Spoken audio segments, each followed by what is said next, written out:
नमस्कार श्रोता बंधु आपण मानक शुभेच्छा सह स्वागत करुछु आजिर लाइव फोन इन प्रश्न मंच कार्यक्रम परिसर को।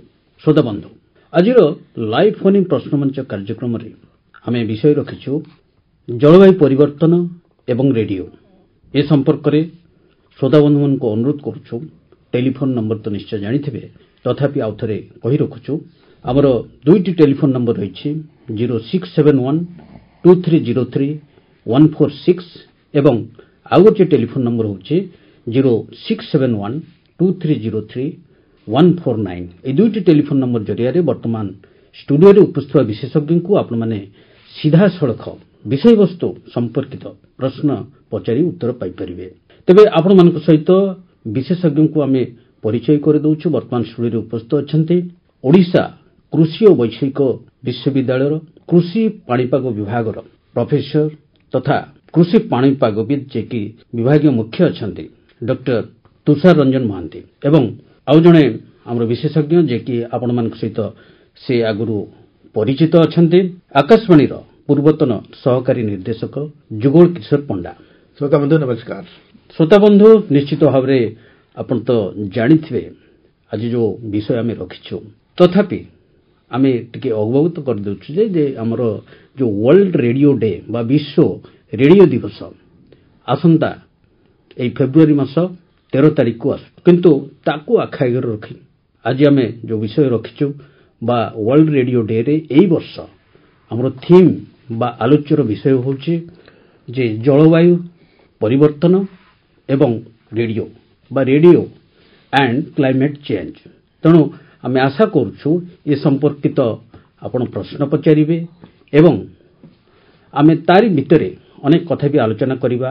रेडियोर जो भूमिका रहिछि आपण मानक पाखरे केमिति पहुंचुछि दुख सुख रे प्रत्येक क्षेत्र रे रेडियोर जो भूमिका रहिछि तेणु ए जो विषय रहिछि काहे कि ए विषय आमे गुरुत्व दैछे जे रेडियोर कोन एथिरे भूमिका रहिबो जे जलवायु परिवर्तन जो समस्या हिछि आपण मानक पाखरे केमिति सूचना पहुंचिबो ठीक समय रे बा ए जो गुरुत्व रहिछि रेडियोर से विषय रे आमे सचेतन हेबा बा अन्य मानक मध्य सचेतन करिबा।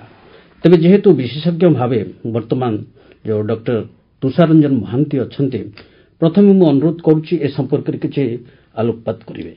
नमस्कार श्रोता बंधु आजिकाली देखाउछि गोटे जलवायु परिवर्तन जोटा कहंती गोटे बजवाड हे जाईछि एवं जलवायु परिवर्तन आमे समस्त मध्य अनुभव करछु समस्त आलोचना करछु। तबे ए जलवायु परिवर्तन कोन से विषय मु संक्षेप रे किछि आपण मानको जणाइ देबाक चाहूछि। जलवायु परिवर्तन कहिले साधारणतः तापमात्रा एवं पाणीपाग ढांचा रे दीर्घकालीन परिवर्तन को सूचाई थाए। एहा उभय प्राकृतिक कारक जेपरिक पृथ्वीर घूर्णाय कक्षपथ आग्नेयगिरी कार्यकलाप आपणकर क्रस्टाल गतिविधि एवं कृत्रिम कारक जेपरिक सबुज गृह बाष्पर निर्गमन एरोसल सांद्रता रे वृद्धि जहाँकि मुख्यतः आपणकर जो आमे जीवाश्म इंधन जलाउछु जोटा कि आमे फसिल फ्यूएल अत्यधिक व्यवहार करूछु एवं आपणकर एसी रो व्यवहार करूछु आमर भूमिगत जो भूमिर जो व्यवहार से दीर्घकालीन परिवर्तन करूछु जेपरिक आमर कलकारखाना वृद्धि होउछि आपणकर रास्ता बढ़ी जाउछि घर द्वारा जेपरि आमर निर्माण कार्य मध्ये बढ़ुछि ए सब विभिन्न जो आमर कार्यक्रम जोगु ए जो एरोसल सांद्रता रे वृद्धि होई थाए सबुज गृह बाष्प निर्गमन रे वृद्धि होई थाए जहाँकि पृथ्वीर उत्ताप को बढ़ाई थाए एवं जहाँकि कारक होई थाए ए जलवायु परिवर्तन रो। आज्ञा निश्चित भाव में कहीं जंगल भी धीरे धीरे सफा हो जाउछि आमर जो जीवन जीविका जेभली रही आमे गुरुत्व ठीक भाव में जमिति जे गोटे संतुलित अवस्था आसीबा पई जो व्यवस्था करिवा कथा बा सचेतन होबा कथा से कुरा आमे ठीक भाव में करि पाउनु।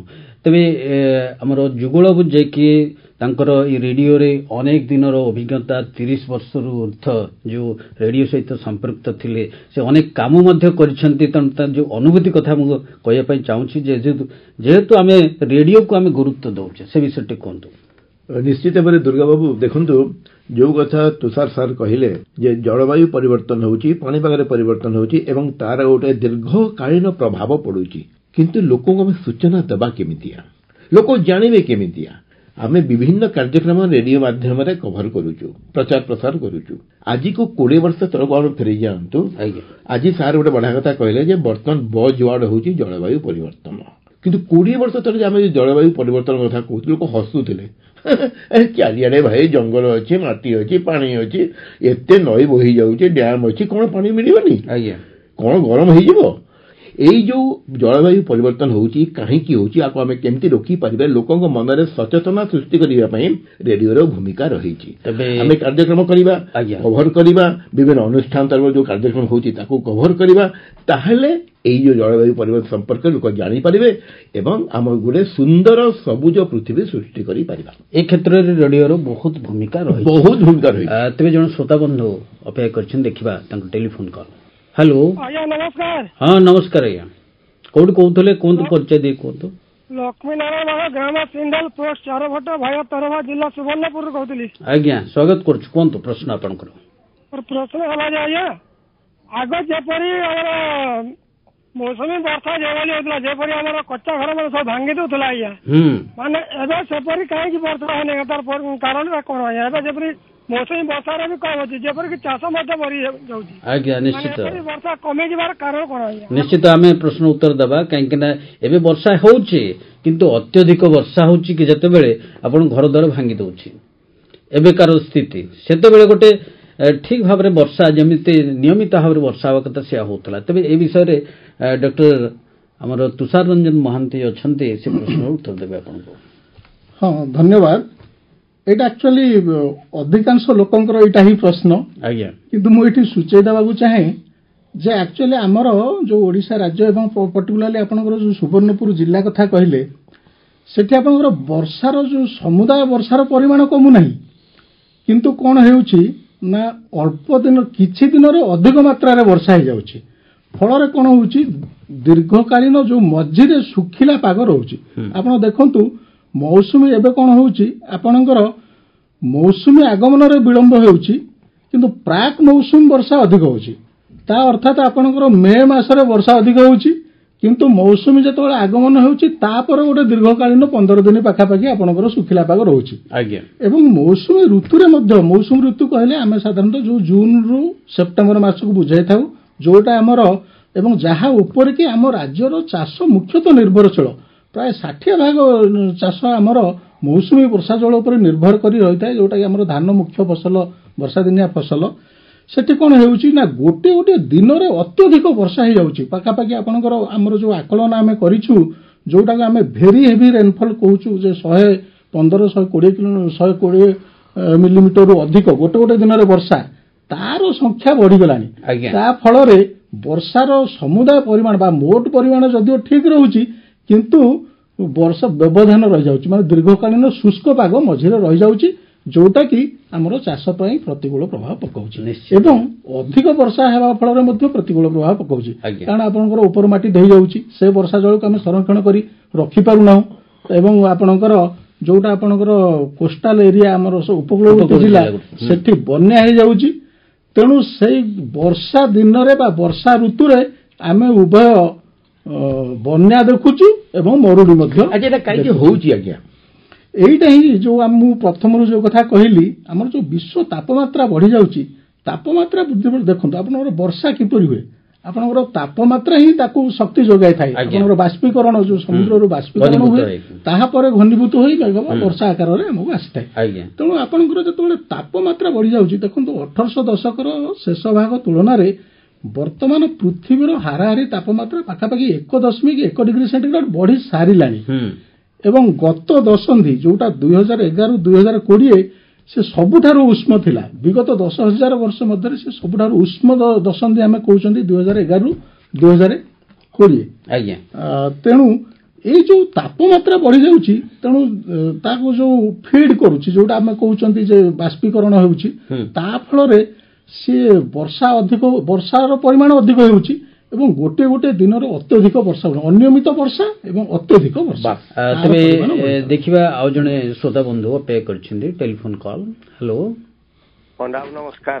हाँ जुगल पंडा सर अच्छे नमस्कार कहतु आमर विशेषज्ञ महाशय कुमार नमस्कार नमस्कार नमस्कार नमस्कार कहतु ମୁଁ ଢେଙ୍କାନାଳ ଜିଲ୍ଲା ହିନ୍ଦୋଳ ବ୍ଲକ ରୁ ଗୁଳେଇ ଗ୍ରାମ ରୁ କହୁଛି ନୀଳାଦ୍ରି ବିହାରୀ ସାହୁ। ଆଜ୍ଞା।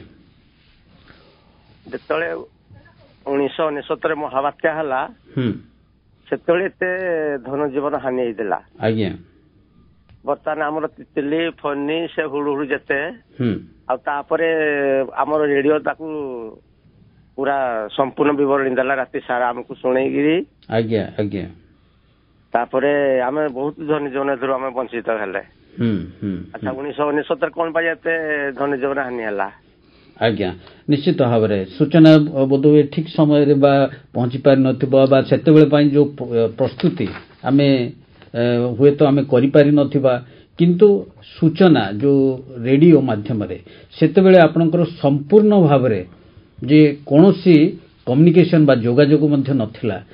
ଆପଣଙ୍କର ଦେଖନ୍ତୁ ରେଡିଓର ଯୋଉ ଉପକାରିତା ଅଛି ଆପଣଙ୍କର ଯୋଉ ଇଣ୍ଟରନେଟ କୁହନ୍ତୁ କି ଟିଭି ଆସିଥିବ ସେ କିନ୍ତୁ ଆପଣଙ୍କର ସେଇ ଅପହଞ୍ଚ ଜାଗାରେ ଏଭଳି ସ୍ଥିତିରେ ପହଞ୍ଚି ପାରିବନି କିନ୍ତୁ ରେଡିଓ ସେଠି ପହଞ୍ଚିବ।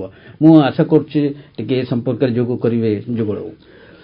ଧନ୍ୟବାଦ ନୀଳାଦ୍ରି ବାବୁ ଆପଣଙ୍କ ଭଲ ପ୍ରଶ୍ନଟି ପଚାରିଲେ ଯେ 1969 ମସିହାରେ ପ୍ରାୟ 10,000 ଅଧିକ ଲୋକ ମୃତ୍ୟୁବରଣ କରିଥିଲେ। ବହୁତ ସମ୍ପତ୍ତି ନଷ୍ଟ ହୋଇଥିଲା କିନ୍ତୁ ବର୍ତ୍ତମାନ କାହିଁକି ହଉନି ଦେଖନ୍ତୁ ଏହାର 3ଟି କାରଣ ସଂକ୍ଷେପରେ କହିବି। ପ୍ରଥମ କାରଣ ହେଉଛି ଆମର ବିଜ୍ଞାନରେ ବିକାଶ। 1969 ମସିହାରେ ଆମେ ସୂଚନା ଦେଇପାରିଲୁନି। ଆମର ପାଣିପାଗ ବିଭାଗ ସେତେ ସୁଦୃଢ଼ ନଥିଲା।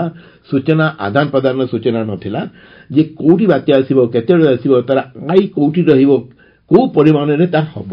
କିନ୍ତୁ ବର୍ତ୍ତମାନ ଧନ୍ୟବାଦ ଦେବା ଆମର କୃଷି ବିଜ୍ଞାନୀମାନଙ୍କୁ ଆମର କୃଷି ବିଜ୍ଞାନ ପାଣିପାଗ ବିଭାଗକୁ ଆମର ଭାରତୀୟ ପାଣିପାଗ ବିଭାଗକୁ ସେମାନେ ପୁଙ୍ଖାନୁପୁଙ୍ଖ ଗତିବିଧି ଦେଇପାରୁଛନ୍ତି 10 ଦିନ ଆଗରୁ ଦାନା ବାନ୍ଧିବା ପୂର୍ବରୁ କହିପାରୁଛନ୍ତି ଯେ ବାତ୍ୟା କେବେ ଆସିବାର ସମ୍ଭାବନା ରହିଛି। ତେଣୁ ଆପଣଙ୍କ ପାଖରେ ଯଥେଷ୍ଟ ସମୟ ରହିଲା ସତର୍କ ରହିବା ପାଇଁ। ନିଶ୍ଚିତ। ଦ୍ୱିତୀୟ କଥା ହେଲା ଆକାଶବାଣୀ ଏବଂ ପାଣିପାଗ ବିଭାଗର ଏବଂ କୃଷି ବିଭାଗର ଗୋଟେ ମିଳିତ ସମନ୍ୱୟ ବୈଠକ ସବୁବେଳେ ହୁଏ ଯାହାଦ୍ୱାରା କି ଆମେ କହିପାରିବୁ ଯେ ଧନ ଜୀବନ ଉପରେ କ'ଣ ପ୍ରଭାବ ପଡ଼ିବ ଏବଂ ଆପଣଙ୍କର ସମ୍ପତ୍ତି ଉପରେ ବି କ'ଣ ପ୍ରଭାବ ପଡ଼ିବ। ତେଣୁ ତାକୁ ମଧ୍ୟ ଆମେ ସମନ୍ୱୟ କରି ଆପଣଙ୍କୁ ନିରାପଦ ସ୍ଥାନକୁ ନେଇପାରୁଛୁ। ଆପଣଙ୍କ ବିଭିନ୍ନ କ୍ୟାଟେଲ ବା ଯେଉଁ ଜିନିଷପତ୍ର ତାକୁ ମଧ୍ୟ ସ୍ଥାନାନ୍ତର କରିପାରୁଛୁ ଏଇଟା। ତୃତୀୟ କଥା ହେଉଛି ବର୍ତ୍ତମାନ ଦେଖନ୍ତୁ ରେଡିଓ ସହିତ ସୋସିଆଲ ମିଡିଆ ରହିଛି। ତୁରନ୍ତ ଆପଣଙ୍କ ପାଖରେ ଖବର ପହଞ୍ଚି ଯାଉଛି କେବେ ବର୍ଷା ହେବ କେତେବେଳେ ବର୍ଷା ହେବ ବର୍ଷାର ପରିମାଣ କେମିତି ରହିବ ପବନର ଗତି କ'ଣ ରହିବ କୋଉ ଦିଗରେ ଆସିବ। ଆଉ ବହୁତ ବଡ଼ କଥା ହେଲା ଆପଣମାନେ ଟିକେ ଶିକ୍ଷିତ ହେଲେଣି। ଆଗରୁ ଯେଉଁ ଆପଣମାନେ ଷ୍ଟବର୍ନ ରହୁଥିଲେ ଆମକୁ ଘର ଛାଡ଼ିବେନି ଭିଟାମାଟା ଛାଡ଼ିବେନି କିନ୍ତୁ ବର୍ତ୍ତମାନ ଆପଣମାନେ ଚାଲିଯାଉ। ତେଣୁ ବର୍ତ୍ତମାନ ଦେଖିବେ ସଚେତନ ହେଇପାରୁଛେ। ଗତ 3 ଥର ଆମ ଓଡ଼ିଶା ଜିରୋ କାଜୁଆଲିଟି ପାଇଁ ବିଶ୍ୱ ଦରବାରରେ ପ୍ରଶଂସିତ ହୋଇଛି। ଏଥିପାଇଁ ଧନ୍ୟବାଦ ଆକାଶବାଣୀକୁ ପାଣିପାଗ ବିଭାଗକୁ ଏବଂ ଆପଣମାନଙ୍କୁ ମଧ୍ୟ। ନିଶ୍ଚିତ ଭାବରେ ଯେହେତୁ ଆମେ ସଚେତନ ହେଉଛେ ଆମେ ଜାଣିପାରୁଛେ କୌଣସି ସୂଚନା ରେଡିଓ ମାଧ୍ୟମରେ ଦିଆହେଉଛି ଆମେ ଶୁଣୁଛେ ଏବଂ ସେ ଅନୁସାରେ ଅବଗତ ହେଉଛେ। ତେବେ ଜଣେ ଶ୍ରୋତାବନ୍ଧୁ ଦେଖିବା ଟେଲିଫୋନ କଲ୍। ହ୍ୟାଲୋ ହ୍ୟାଲୋ ଆଜ୍ଞା ସ୍ୱାଗତ କରୁଛୁ କୁହନ୍ତୁ ପରିଚୟ ଦେଇକି। ହଁ ଆଜ୍ଞା ମୁଁ ବଲାଙ୍ଗୀର ଜିଲ୍ଲା ଟାଙ୍ଗୁରପଦା ଗ୍ରାମରୁ କହୁଥିଲି ଆଜ୍ଞା ଉଗ୍ରେସନ ପଟି। ଆଜ୍ଞା ଉଗ୍ରେସନ କୁହନ୍ତୁ। ମୋର 2ଟି ପ୍ରଶ୍ନ ରହିବ ଆଜ୍ଞା। ମୁଁ ପ୍ରଥମ ପ୍ରଶ୍ନଟି କହିଦେଉଛି। ଏଇ ବର୍ଷଟା କ'ଣ ହେଉଛି ଆଜ୍ଞା ପାଖାପାଖି ଯୋଉ ବର୍ଷା ହେଲା ଆଉ ସେଟା ମୋ ପୂର୍ବରୁ ମଧ୍ୟ ମୋ ମନରେ ଗୋଟେ ପ୍ରଶ୍ନ ରହିଥିଲା ପଚାରିବା ପାଇଁ। ଧରି ନିଅନ୍ତୁ ଆମ ଗାଁରେ ବର୍ଷା ହେଲା ଏ 2 କିଲୋମିଟର ଗଲେ ଆଜ୍ଞା ମାନେ ଗାଁ ମୁଣ୍ଡରେ ବର୍ଷା ହେଇଛି ଆଉ ଗାଁ ମୁଣ୍ଡ ଶେଷରେ ବର୍ଷା ନାହିଁ। ଏମିତି ବହୁତ କିଛି ଦେଖିବାକୁ ମିଳୁଛି। ଏଇ ମାନେ ଏଇ 1-2 କିଲୋମିଟର ଛାଡ଼ିକି ବର୍ଷା ହେଇଥାଏ କୋଉ ଜାଗାରେ ବର୍ଷା ହେଇନଥାଏ। ତ ଏହାର କାରଣ ଅଛି କ'ଣ ହେଇପାରେ ଆଜ୍ଞା? ତ ଆମ ଅଞ୍ଚଳରେ ଅଧିକାଂଶ ସେ ଗଛଲତା ଅଛି ବଡି ସେ କ'ଣ ବର୍ଷା ହେଲା କିମ୍ବା ସେ ଏରିଆରେ କ'ଣ ସେମିତି କିଛି ନାହିଁ ଯେ ବର୍ଷା ହେଇନୁ ଏମିତି ମୁଁ ପ୍ରଶ୍ନ କରିବାକୁ ଚାହୁଁଛି ଆଜ୍ଞା। ଆଚ୍ଛା ଠିକ ଅଛି ପ୍ରଶ୍ନର ଉତ୍ତର ମୁଁ ଅନୁରୋଧ କରୁଛି ଡକ୍ଟର ମହାନ୍ତିଙ୍କୁ।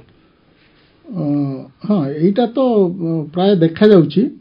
ଏଇଟା ଆକ୍ଚୁଆଲି ଆମର ସେଇ ଯେଉଁ କହୁଛନ୍ତି ମାଇକ୍ରୋ କ୍ଲାଇମେଟ୍ ଆପଣଙ୍କର ଗୋଟେ ନିର୍ଦ୍ଦିଷ୍ଟ ସ୍ଥାନର ମାଇକ୍ରୋ କ୍ଲାଇମେଟ୍ ଯୋଉଟା ମାନେ ଆପଣଙ୍କ ନିର୍ଦ୍ଦିଷ୍ଟ ସ୍ଥାନର ଯୋଉ ପାଣିପାଗକୁ ନେଇକି ମଧ୍ୟ ସେ ପ୍ରଭାବିତ କରୁଛି ସେ ଯୋଉ ବର୍ଷା। ତେଣୁ କିଛିଟା ବର୍ଷା ଧରନ୍ତୁ ଏଇ ଜାଗାରେ ହେଇଗଲା ତାର ଭସା ବଦଲ ଯୋଉଟା ଆମେ କହୁଛନ୍ତି ସେ ଭଳିଆ ବର୍ଷା ଟିକେ ସାମୟିକ ଭାବରେ ହେଇଗଲା ତାପରେ ଦେଖିଲା ବେଳକୁ ଆଉ ଗୋଟେ ଜାଗାରେ ମଧ୍ୟ ନାହିଁ। ୟାର ଏଇ ଯୋଉ ୟାର ବାରମ୍ବାରତା ବା ୟାର ସଂଖ୍ୟା ମଧ୍ୟ ସେଟା ବଢି ଚାଲିଛି। ଆଗରୁ ଗୋଟେ ଯୋଉ ଆମର ୟୁନିଫର୍ମିଟି ରହୁଥିଲା ବା ଗୋଟେ ନିୟମିତ ଭାବରେ ଗୋଟେ ପରିଧି ବିଶିଷ୍ଟ ଅଞ୍ଚଳରେ ବର୍ଷା ହେଉଥିଲା, କିନ୍ତୁ ଏବେ ଏଇ ଯୋଉ ଜିନିଷଟା ଏଟା ଯୋଉ ମାଇକ୍ରୋ କ୍ଲାଇମେଟ ର ଚେଞ୍ଜ ଯୋଉଟା ମାନେ ସେଥିପାଇଁ ଏଇଟା ପ୍ରାୟ ଦେଖା ହଉଛି ଏବେ। ଆଚ୍ଛା, ତାମାନେ ଏଇଟା ବି ଗୋଟେ ସମସ୍ୟା କ୍ଲାଇମେଟ ଚେଞ୍ଜର। ଏଇଟା କ୍ଲାଇମେଟ ଚେଞ୍ଜ ବୋଲି କୁହାଯାଇ ପାରିବ ନାହିଁ, ଏଇଟା ପାଣିପାଗର ଯୋଉ ଭେରିଏବିଲିଟି। ମୁଁ ତୁଷାର ବାବୁଙ୍କ କଥାଟାକୁ ଆକାଶବାଣୀ ଭାଷାରେ କହିଦେବି ଯେ ଗୋଟେ ହଉଛି ବ୍ୟାପକ ପରିବର୍ତ୍ତନ ବିଶ୍ୱ ଦରବାରରେ ହଉଛି, ଆଉ ଗୋଟେ ହଉଛି ଆମ ଗାଁରେ ବି ହଉଛି, ଯୋଉଟା କି ଆମେ ଅନୁଭବ କରୁଛୁ ଯେ ଗାଁରେ ଗୋଟେ ଅଞ୍ଚଳରେ ବର୍ଷା ଗୋଟେ ଜାଗାରେ ବର୍ଷା ହଉନି। ଯୋଉଠିକି ଆଗରୁ କହିଲେ ହଠାତ୍ ମେଞ୍ଚାଏ ବର୍ଷା ହେଲା, ପୁଣି କେଞ୍ଚାଏ ବର୍ଷା ହେଲା, ଲମ୍ବା ଖାଲି ପଡିଗଲା। ଏଇଟା ହଉଛି ଗୋଟେ ସ୍ଥାନୀୟ ପାଣିପାଗର ମଧ୍ୟ ପ୍ରତିକୂଳ ପ୍ରଭାବ। ସ୍ଥାନୀୟ ପାଣିପାଗ। ତେଣୁ ଏଇଭଳି ଆମେ ସମସ୍ୟା ସବୁ ଦେଖୁଛେ। ତେଣୁ ମାନେ ଆପଣଙ୍କର ଯୋଉ ସମସ୍ୟା ସବୁ ରହିଛି, ସମସ୍ୟା ଗୁଡ଼ିକ ଆହୁରି ବ୍ୟାପକ ଭାବରେ ବଢି ବଢି ଚାଲିଛି। ତେଣୁ ସେମିତି ନୂଆ କଥା ଆମେ ମଧ୍ୟ ଏଠି ଜାଣିବାକୁ ଚାହୁଁଛେ। ତେବେ ଶ୍ରୋତା ବନ୍ଧୁଙ୍କର ଟେଲିଫୋନ କଲ୍ ନେବା। ହ୍ୟାଲୋ, କୁହନ୍ତୁ ଆଜ୍ଞା। ଆଉ ଗୋଟେ ପ୍ରଶ୍ନ ପଚାରିବି ଆଜ୍ଞା। ଦେଖନ୍ତୁ, ପୂର୍ବରୁ ଆଜ୍ଞା ଆମେ 2-3 ବର୍ଷ ତଳର କଥା ଯଦି କହିବା, ଆମ ଏଇ ଯୋଉ ବିଜ୍ଞାପନ ଗୁଡାକ ହେଲା କିମ୍ବା ମାନେ ସମାଚାର ଗୁଡିକ ହେଲା, ରେଡିଓରେ ବହୁତ ପରିମାଣରେ ବାଜୁଥିଲା ଆଜ୍ଞା। ଯେକୌଣସି ଆମେ କେନ୍ଦ୍ର କଥା କହିବା, ଆଉ ଏଇ ରେଡିଓ ମାଧ୍ୟମରେ ହିଁ ବେଶୀ ଲୋକ ଶୁଣୁଛନ୍ତି ଆଉ ବେଶୀ ଲୋକଙ୍କ ପାଖକୁ ପହଞ୍ଚୁଛି ବୋଲିକିନା ପ୍ରଥମେ ପ୍ରଧାନମନ୍ତ୍ରୀ ଆଜ୍ଞା ତାଙ୍କର ମନ୍ କି ବାର୍ତ୍ତା ଆଜ୍ଞା ପ୍ରଥମେ ରେଡିଓରେ ହିଁ ଦେଇଥିଲେ, ତାପରେ ଦୂରଦର୍ଶନ ଗଲା 2014 ମସିହାରୁ। ହଁ, ତ ମୋର ପ୍ରଶ୍ନ ହେଲା ଆଜ୍ଞା, ବର୍ତ୍ତମାନ ପକ୍ଷରେ ଦେଖିବା ଆଜ୍ଞା, ଯେକୌଣସି କେନ୍ଦ୍ର ବି ଏବେ ତାର ଯୋଉ ପ୍ରସାର ପ୍ରଚାରଟା ହେଲା କିମ୍ବା ଏଇ ଯୋଉ ବିଜ୍ଞାପନ ସବୁ ହେଲା କି ଯୋଉ ପାଣିପାଗ ବିଷୟରେ ସେ ପ୍ରକାର କାର୍ଯ୍ୟ ବେଶୀ କରିପାରୁନି। ଏ ବିଷୟରେ ଆମେ କହିଲେ କଣ ହଉଛି ନା, ସେମାନେ କହୁଛନ୍ତି ଗୋଟେ ଲୋକଙ୍କର ଅଭାବ ହଉଛନ୍ତି, ଯେତେ ମାନେ କର୍ମଚାରୀ କାମ ଛାଡିକି ଯାଉଛନ୍ତି। ତ ଏମିତି କାହିଁକି ହଉଛି? ଯେ ପ୍ରକାର ଆମେ ପୂର୍ବରୁ ଏଇ ଯୋଉ ପାଉଥିଲୁ ସୂଚନା, ସେ ସବୁ ରେଡିଓରେ ପାଇପାରୁନୁ ଆମେ। ନିଶ୍ଚିତ ଭାବରେ ତଥାପି ଆମେ ପ୍ରୟାସ ଜାରି ରଖିଛୁ ଯେ ଆପଣଙ୍କର ଯୋଉ କଥା କହିଲେ ଦିସ୍ ଇଜ୍ ପଲିସି ମ୍ୟାଟର, ଆମେ ତ କହିପାରିବାନି କାହିଁକି ଏ ଜିନିଷ ହେଉଛି। ତଥାପି ଆମେ ଆମର ଉଦ୍ୟମ ଜାରି ରଖିବା, ଆମେ ସଚେତନ ହେବା, ଆମେ ରେଡିଓ ଶୁଣିବା। କାହିଁକିନା ରେଡିଓ ହେଉଛି ସମସ୍ତଙ୍କ ପାଇଁ, ସିଏ ଧନୀ ହଉ ଗରିବ ହଉ ସମସ୍ତ ପାଖରେ ପହଞ୍ଚି ପାରିବ।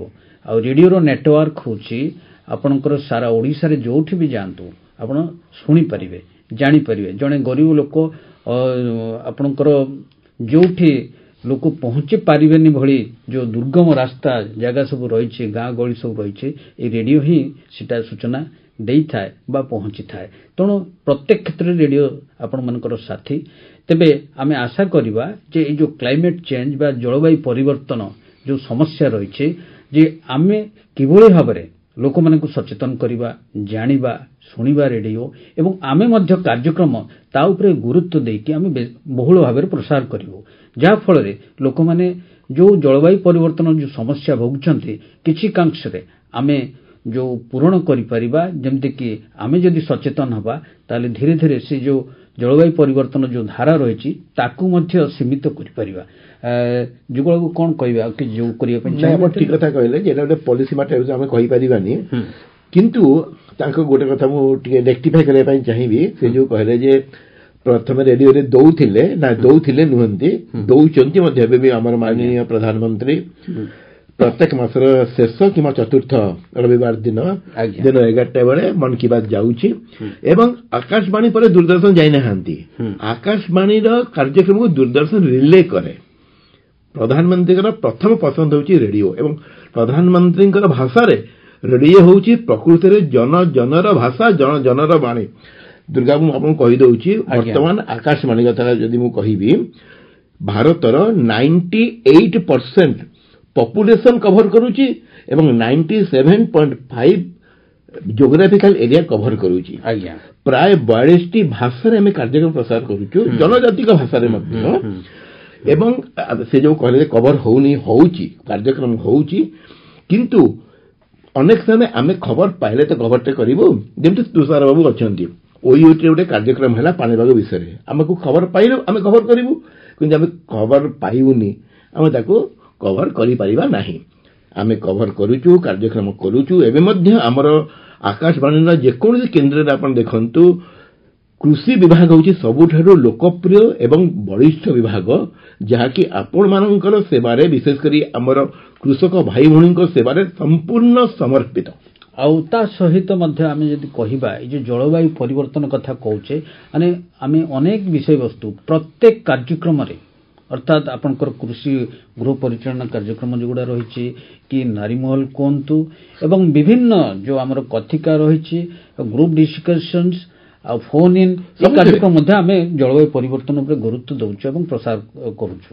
ଆମେ ଆଶା କରିବା ଆମେ ସଚେତନ ହେବା କିଭଳି ଭାବରେ ବେଶୀରୁ ବେଶୀ ବହୁଳ ଭାବରେ ଆମେ ରେଡ଼ିଓ ଶୁଣିବା। ତେବେ ଆଉ ଜଣେ ଶ୍ରୋତାମାନଙ୍କର ଟେଲିଫୋନ୍ କଲ୍ ଦେଖିବା। ହ୍ୟାଲୋ ହ୍ୟାଲୋ ଆଜ୍ଞା ନମସ୍କାର। ନମସ୍କାର କୁହନ୍ତୁ। ଆଜ୍ଞା ମୁଁ ବରଗଡ଼ରୁ ସନ ପ୍ରଭାକର କହୁଛି। ସ୍ୱାଗତ କରୁଛୁ କୁହନ୍ତୁ। ଆଜ୍ଞା ନମସ୍କାର ଆଉ ସେଇ ବିଶେଷଜ୍ଞ ଆଜ୍ଞା ମାନଙ୍କୁ ମଧ୍ୟ ମୋ ନମସ୍କାର। ନମସ୍କାର କୁହନ୍ତୁ। ଆଜ୍ଞା ମୋର ପ୍ରଶ୍ନ ହେଲା ତ ମୁଁ ଶୁଣୁଛି ଆଜ୍ଞା କି ଜଳବାୟୁ ପରିବର୍ତ୍ତନ ଏବଂ ରେଡିଓ ତ ଆଜ୍ଞା ମୁଁ ନିଶ୍ଚିତ କହିବି କି ମୁଁ ଗୋଟେ ନିୟମିତ ଶ୍ରୋତା ବହୁତ ପୁରୁଣା ଶ୍ରୋତା ମୁଁ ସବୁବେଳେ ଶୁଣୁଛି ଆଉ କାରଣ ଆଜ୍ଞା ଜଳବାୟୁ ପରିବର୍ତ୍ତନ ଆଇ ଯୋଉ ବିଷୟବସ୍ତୁ ଅଛି ରେଡିଓ ତ ନିଶ୍ଚିତ ଜଳବାୟୁ ପରିବର୍ତ୍ତନ କହନ୍ତୁ କି ପାଣିପାଗ କହନ୍ତୁ ଯାହା ବି କହନ୍ତୁ ଆମ ରେଡିଓ ଆମ ପାଇଁ ବହୁତ ଗୁରୁତ୍ୱପୂର୍ଣ୍ଣ। ଆମେ ରେଡିଓ ଆମକୁ ବହୁତ ଶିକ୍ଷା ଦଉଛି ଆମେ ସବୁ ଜାଣିପାରୁଛୁ ରେଡିଓରୁ ମୁଁ ତ ସବୁ ଜାଣିପାରୁଛି ସବୁବେଳେ ଶୁଣୁଛି।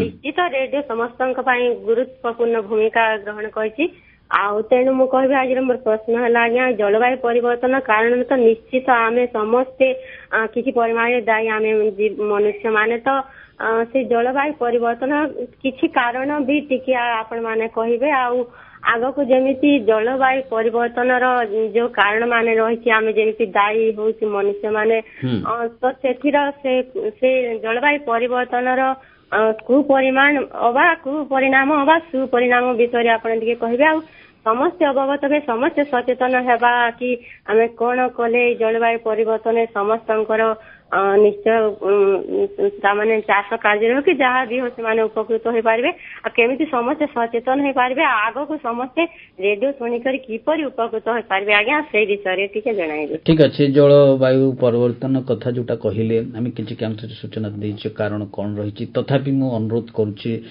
ଡକ୍ଟର ମହାନ୍ତିଙ୍କୁ ଏ ବିଷୟରେ ଆପଣଙ୍କୁ ଆହୁରି ଅବଗତ କରିବେ। ଦେଖନ୍ତୁ ଜଣେ ମହାପୁରୁଷ କହିଥିଲେ ଆମର ଯୋଉ ପୃଥିବୀ ଇଏ ସମସ୍ତଙ୍କର ଆବଶ୍ୟକତାକୁ ପୂରଣ କରିବା ପାଇଁ ଅଛି କିନ୍ତୁ ସମସ୍ତଙ୍କର ଲୋଭକୁ ପୂରଣ କରିପାରିବ ନାହିଁ। ମହାତ୍ମା ଗାନ୍ଧୀ କହିଥିଲେ। ତାର ଅର୍ଥ ହେଲା ଯେ ଯୋଉ କଥା ଆପଣ କହିଲେ ଯୋଉ ଗୋଟେ କାରଣ ଗୁଡ଼ିକ ମୁଁ ମଧ୍ୟ ପୂର୍ବରୁ ଆଲୋଚନା କରିଥିଲି ଯୋଉ ଆମର ଯୋଉ ଜୀବନ ଧାରଣା ଆମେ ଯୋଉ ଶୈଳୀରେ ପରିବର୍ତ୍ତନ କରୁଛନ୍ତି ଯଥା ଆମେ ଆମର ଦରକାର ପାଇଁ ଆମେ କଳକାରଖାନା ଅଧିକ କଲେ ସେଥିପାଇଁ ଆମେ ଜୀବାଶ୍ମ ଇନ୍ଧନ ବହୁତ ବ୍ୟବହାର କଲେ ରାସ୍ତାଘାଟ ତିଆରି କଲେ ଆମେ ଗାଡ଼ି ଘୋଡ଼ା ଚଳିଲେ ଆମର ଦରକାର ଘରେ ଯଦି ଗୋଟିଏ ଗାଡ଼ିରେ ଚଳିବ କିନ୍ତୁ ଆମ ପାଖରେ ଯଦି ପଇସା ଅଛି ଆମେ 3ଟା 4ଟା ଗାଡ଼ି ମଧ୍ୟ ବ୍ୟବହାର କଲେ ତେଣୁ କ'ଣ ହେଲା ଆଉ ଆପଣଙ୍କର ଯଦି ଟିକିଏ ଗରମ ହେଲା ଆମେ ସାଙ୍ଗେ ସାଙ୍ଗେ ଆମ ଘରେ ଥିବା ଏସିକୁ ଅନ୍ କରିଦେଲେ ଇଏ ସବୁ ଯୋଉ ଉପଭୋଗବାଦ ଆମର ତା ଦ୍ୱାରା ଆମର କ'ଣ ହେଉଛି ଯୋଉ ଉତ୍ତାପ ବଢ଼ି ଚାଲୁଛି ସବୁଜ ଗୃହ ବାଷ୍ପ ନିର୍ଗମନ ଦ୍ୱାରା ଆପଣଙ୍କର ଜଳବାୟୁରେ ଉତ୍ତାପ ବଢ଼ି ଚାଲୁଛି ବା ତାପମାତ୍ରା ଆପଣଙ୍କର ବଢ଼ି ଚାଲୁଛି। ତେଣୁ ଏ ସବୁର ନିରାକରଣ ପାଇଁ ଆମର ଯୋଉ ରହିଲା ଜାତିସଂଘ ରହିଲା ଆମର ଗୋଟିଏ IPCC ଗୋଟେ ଅଛି ଆନ୍ତଃ ସରକାରୀ ସ୍ତରର ପ୍ୟାନେଲ ସେମାନେ ମଧ୍ୟ ପ୍ରତିବର୍ଷ ପ୍ରାୟ ସେମାନଙ୍କର ବୈଠକ ହେଉଛି ବିଭିନ୍ନ ଦେଶର ମୁଖ୍ୟମାନେ ସେଠି ଯୋଗ ଦେଉଛନ୍ତି। ତେଣୁ ଏଇ ଯୋଉ ଧରନ୍ତୁ ଜୀବାଶ୍ମ ଇନ୍ଧନ ତାର ବ୍ୟବହାର ବଦଳରେ ଆମେ କିପରି ପବନ ଶକ୍ତି ବା ସୌର ଶକ୍ତି ସେସବୁ ମାଧ୍ୟମରେ ଆମର ସବୁଗୁଡ଼ିକ ପରିଚାଳନା କରିବା ଅକ୍ଷୟ ଶକ୍ତିର ବିକାଶ କରିପାରିବା ଆମର ଆମେ ନିଜର ପର୍ସନାଲ ଗାଡ଼ି ବଦଳରେ ଆମେ ଯଦି ପବ୍ଲିକ ଟ୍ରାନ୍ସପୋର୍ଟ ବ୍ୟବହାର କରିବା ଏବଂ ଆମର ନିଜର ଉପଭୋଗବାଦ ଯୋଉ ମାନସିକତା ରହିଛି ତାକୁ ଆମେ କିପରି ସଂଯମ କରିପାରିବା ଏବଂ ସମସ୍ତେ ସଚେତନ ହେଇ ଏ ଦିଗରେ କାର୍ଯ୍ୟ କରିବା ତାହେଲେ ଯାଇ ଆମେ ଜଳବାୟୁ ଯୋଉ ପରିବର୍ତ୍ତନ ହେଉଛି ତାକୁ କେତେକାଂଶରେ ଆମେ ରୋକିପାରିବା। ସେଥିପାଇଁ ପ୍ରତ୍ୟେକ ଦେଶକୁ ମଧ୍ୟ ସମସ୍ତେ ନିଜେ ନିଜେ ଗୋଟେ ଟାର୍ଗେଟ ନେଇଛନ୍ତି ଜିରୋ କାର୍ବନ ଏମିଶନ ଯୋଉଟା ଆମେ କହୁଛନ୍ତି ବା ନେଟ୍ ଜିରୋ ଏମିଶନ ସେଥିପାଇଁ ସମସ୍ତେ ଟାର୍ଗେଟ ନେଇଛନ୍ତି 1930 ମସିହା ସୁଦ୍ଧା ଯେ ଆମେ କେତେ 2030 ମସିହା ସୁଦ୍ଧା ଆମେ କିପରି ତାକୁ ନେଟ୍ ଜିରୋରେ ପହଞ୍ଚି ପାରିବା କିମ୍ବା କେତେ ଭାଗ ଆମେ କମେଇ ପାରିବା। ତେଣୁ ଏସବୁ ବିଭିନ୍ନ ସରକାରୀ କାର୍ଯ୍ୟକ୍ରମ ତା ଛଡ଼ା ଆମର ନିଜର ଜନସାଧାରଣଙ୍କର ସଚେତନତା ଦ୍ୱାରା ଆମେ ଏଇ ଯେଉଁ ଜଳବାୟୁ ପରିବର୍ତ୍ତନ ଧାରାକୁ କିଛି ମାତ୍ରାରେ ଆମେ ପ୍ରଶମିତ କରିପାରିବା ବା ରୋକିପାରିବା। ଏବଂ ଯୋଉଟା ଆପଣ କହିଲେ ବଢ଼ିଆ କଥା କହିଲେ, ଆମ ସମସ୍ତଙ୍କର ଭୂମିକା ରହିଛି, ପାଣିପାଗ ବିଭାଗର, ଜନତାଙ୍କର, ଆକାଶବାଣୀର ଭୂମିକା ରହିଛି। ଆମେ ମଧ୍ୟ ଲୋକଙ୍କୁ ସଚେତନ କରାଇପାରିବା। ଯୋଉ କଥା ଦୁର୍ଗାବାବୁ ଟିକେ ପୂର୍ବରୁ କହିଲେ ଯେ ବିଭିନ୍ନ କାର୍ଯ୍ୟକ୍ରମ କରୁଛୁ, ବିଭିନ୍ନ କାର୍ଯ୍ୟକ୍ରମ କଭର କରୁଛୁ, ସାହିତ୍ୟ କୁହନ୍ତୁ, କଳା, ଏପରିକି ବର୍ତ୍ତମାନ ଡ୍ୟାନ୍ସ ଫେଷ୍ଟିଭାଲର ଥିମ୍ ମଧ୍ୟ ରହୁଛି ଆଜ୍ଞା ଯେ ଜଳବାୟୁ ପରିବର୍ତ୍ତନ କେମିତି ପ୍ରଭାବ ପଡୁଛି। ନାଟକ ମାଧ୍ୟମରେ, ଗୀତ ମାଧ୍ୟମରେ, ନାଚ ମାଧ୍ୟମରେ ମଧ୍ୟ ଲୋକ ସଚେତନତା କରାଯାଉଛି ଯେ ଗଛ କାଟି ଦଉଛୁ, ଜଙ୍ଗଲ କାଟି ଦଉଛୁ, ରାସ୍ତା ତିଆରି କରୁଛୁ, ପାଣିପାଗ ପ୍ରଭାବିତ ହେଉଛି। ଆଶା କରୁଛୁ ନିଶ୍ଚିତ ଭାବରେ ଶ୍ରୋତାବନ୍ଧୁମାନେ ସଚେତନ ହେବେ, ଜାଣିବେ, ରେଡ଼ିଓ ଶୁଣିବେ। ଆମେ ଅନୁରୋଧ କରିବୁ ସଦାବେଳେ ଯେ ରେଡ଼ିଓକୁ ଶୁଣନ୍ତୁ ଏବଂ ଯେଉଁ ଜଳବାୟୁ ପରିବର୍ତ୍ତନ ଧାରା ଯେଭଳି ରହିଛି ପ୍ରତ୍ୟେକ କ୍ଷେତ୍ରରେ ଆମର ସମ୍ବାଦ ବିଭାଗ ମଧ୍ୟ ରହିଛି, ତେଣୁ ଆପଣଙ୍କୁ ସେ ସମ୍ବାଦ ମଧ୍ୟ ପାଉଛନ୍ତି, ସୂଚନା ମଧ୍ୟ ଅନେକ କିଛି ପାଉଛନ୍ତି। ଆଉ ଜଣେ ଶ୍ରୋତାବନ୍ଧୁ ଦେଖିବା ଟେଲିଫୋନ୍ କଲ୍। ହ୍ୟାଲୋ ଆଜ୍ଞା। ହଁ ସ୍ୱାଗତ କରୁଛୁ, ନମସ୍କାର, କୁହନ୍ତୁ। ଓଇଟିର କୃଷି ଏବଂ ପାଣିପାଗ ବିଭାଗର ମୁଖ୍ୟ ପ୍ରଫେସର ଡକ୍ଟର ତୁଷାର ରଞ୍ଜନ ମହାନ୍ତି, ପୂର୍ବତନ ସହକାରୀ ନିର୍ଦ୍ଦେଶକ ଶ୍ରୀଯୁକ୍ତ ଯୁଗଳ କିଶୋର ପଣ୍ଡା ମହୋଦୟ ଏବଂ କାର୍ଯ୍ୟକ୍ରମ ନିଷ୍ପାଦକ ଶ୍ରୀଯୁକ୍ତ ଦୁର୍ଗା ମାଝୀ ମହୋଦୟଙ୍କୁ ମୋର ପ୍ରଣାମ। ମୁଁ ଆଜ୍ଞା କହୁଥିଲି ହାତୀବାରି ସୁକିନ୍ଦା ଯାଜପୁରରୁ ସୂର୍ଯ୍ୟମଣି ନାଥ ଆଜ୍ଞା ମୁଁ କହୁଥିଲି। ଆଜ୍ଞା କୁହନ୍ତୁ। ଆଜି ଯୋଉ ବିଷୟ ଆପଣ ରଖିଛନ୍ତି ଜଳବାୟୁ ପରିବର୍ତ୍ତନ ଏବଂ ରେଡିଓ, ଖୁବ୍ ଉପଯୋଗୀ, ସମୟ ଉପଯୋଗୀ ବିଷୟ। ମୁଁ ଆଜ୍ଞା ରେଡିଓର ଜଣେ ନିୟମିତ ଶ୍ରୋତା ଏବଂ ଆପଣମାନେ ଯୋଉ କୁହାଗଲା ଯେ ଯୋଉ ବାତ୍ୟା ସମୟରେ ଆପଣ କଣ୍ଟିନ୍ୟୁଅସଲି ରାତି ଯାକ ଯୋଉ ପ୍ରଚାର ପ୍ରସାର କରିଥାନ୍ତି ତାକୁ ମୁଁ ଶୁଣେ ଏବଂ ଅନ୍ୟ ଯୋଉ ଲୋକମାନଙ୍କୁ ମୁଁ ସଚେତନ କରାଏ। ତାପରେ ଆଜ୍ଞା ଆପଣଙ୍କର ପ୍ରତ୍ୟେକ କାର୍ଯ୍ୟକ୍ରମ ଏପରିକି କୃଷି ଦେଖନ୍ତୁ, କୃଷି ଭିତ୍ତିକ ଯୋଉ କାର୍ଯ୍ୟକ୍ରମ ଆପଣମାନେ କହିଛନ୍ତି ତ ଯୋଉ ଅନିୟମିତ ବର୍ଷା, ସେଇଥିପାଇଁ କିପରି ସହନଶୀଳ କୃଷି ଦ୍ରବ୍ୟ କରାଯାଇ ପାରିବ ସେଟା ମଧ୍ୟ ଆପଣ ପ୍ରଚାର ପ୍ରସାର କରିଥାନ୍ତି। ଏଇ ଯୋଉ ସବୁ ପ୍ରତ୍ୟେକ ବିଷୟ ଆପଣଙ୍କୁ ମୋର କିଛି ଆଉ ଅଧିକ ମୁଁ କହିବି, କେବଳ ମୁଁ କହୁଛି ଆପଣମାନଙ୍କୁ କୃତଜ୍ଞତା ଜଣାଉଛି ଯେ ଏକମାତ୍ର ରେଡିଓ ଯେ କି ଆମକୁ ସଚେତନ କରିଥାଏ, ଜାଗ୍ରତ କରିଥାଏ ଏବଂ ଭବିଷ୍ୟତ ପାଇଁ କର୍ମପନ୍ଥା ପାଇଁ ଆମକୁ ସବୁବେଳେ ସତତ ଜାଗ୍ରତ କରିଥାନ୍ତି। ଆମର ଆଉ ଗୋଟିଏ ଆଜ୍ଞା ବର୍ତ୍ତମାନ ଏଇ ଅଂଶୁଘାତ ଏଇ ଆସି ଯାଉଛି ନିକଟରେ, ଏବଂ ବୃକ୍ଷରୋପଣ ହିଁ ଏକମାତ୍ର ଉପାୟ ଆଜ୍ଞା। ପ୍ଲାଷ୍ଟିକ ଏବଂ ଅଦରକାରୀ ଜିନିଷକୁ କିପରି ଆମେ ନଷ୍ଟ କରିବା, କମ୍ ୟୁଜ୍ କରିବା, ସାଇକେଲ ୟୁଜ୍ କରିବା, ଏସବୁ ଆପଣଙ୍କଠୁ ମୁଁ ଶିଖି, ରେଡିଓରୁ ହିଁ ଶିଖି ଏସବୁ ମୋର ଜୀବନରେ ମୁଁ ତାକୁ ନିୟମିତ ଭାବରେ ତାକୁ ପାଳନ କରୁଛି ଆଉ ଯଥାସମ୍ଭବ ଲୋକମାନଙ୍କୁ ମୁଁ କହୁଛି ଏସବୁ ବିଷୟରେ। ହଁ, ବହୁତ ବହୁତ ଧନ୍ୟବାଦ ଆପଣଙ୍କୁ। ଯେହେତୁ ଆପଣ ନିଜେ ସଚେତନ ହେଉଛନ୍ତି ରେଡ଼ିଓ ମାଧ୍ୟମରେ ଏବଂ ଅନ୍ୟମାନଙ୍କୁ ମଧ୍ୟ ସଚେତନ କରୁଛନ୍ତି, ଆଉ କ'ଣ ପ୍ରଶ୍ନ ଆପଣଙ୍କର ରହିବ ବିଶେଷଜ୍ଞ ପାଇଁ ଟିକେ କୁହନ୍ତୁ। ଆଜ୍ଞା, ମୋର ଆଜ୍ଞା ଯୋଉ ସୋଲାର ସବୁଜ ଶକ୍ତି ଯୋଉ ସୂର୍ଯ୍ୟକିରଣରୁ କରାହଉଛି ସବୁଜ ଶକ୍ତିର ଆଉ ଟିକେ ଆଜ୍ଞା ଟିକେ ତାକୁ ବିସ୍ତୃତ ଭାବରେ କହିବେ ବୋଲି ମୁଁ ଅନୁରୋଧ କରୁଛି। ସୋଲାର ଏନର୍ଜିକୁ କିପରି ଭାବରେ ତାକୁ ସଂଗ୍ରହ କରି ତାକୁ ଆମେ ଦୈନନ୍ଦିନ ଜୀବନରେ କିପରି ବ୍ୟବହାର କରିପାରିବା। ଆଜ୍ଞା ତ ଡକ୍ଟର ମହାନ୍ତିଙ୍କୁ ଅନୁରୋଧ କରୁଛି ପ୍ରଶ୍ନ ଉତ୍ତର ଦେବା ପାଇଁ। ହଁ, ଆପଣଙ୍କର ଯୋଉ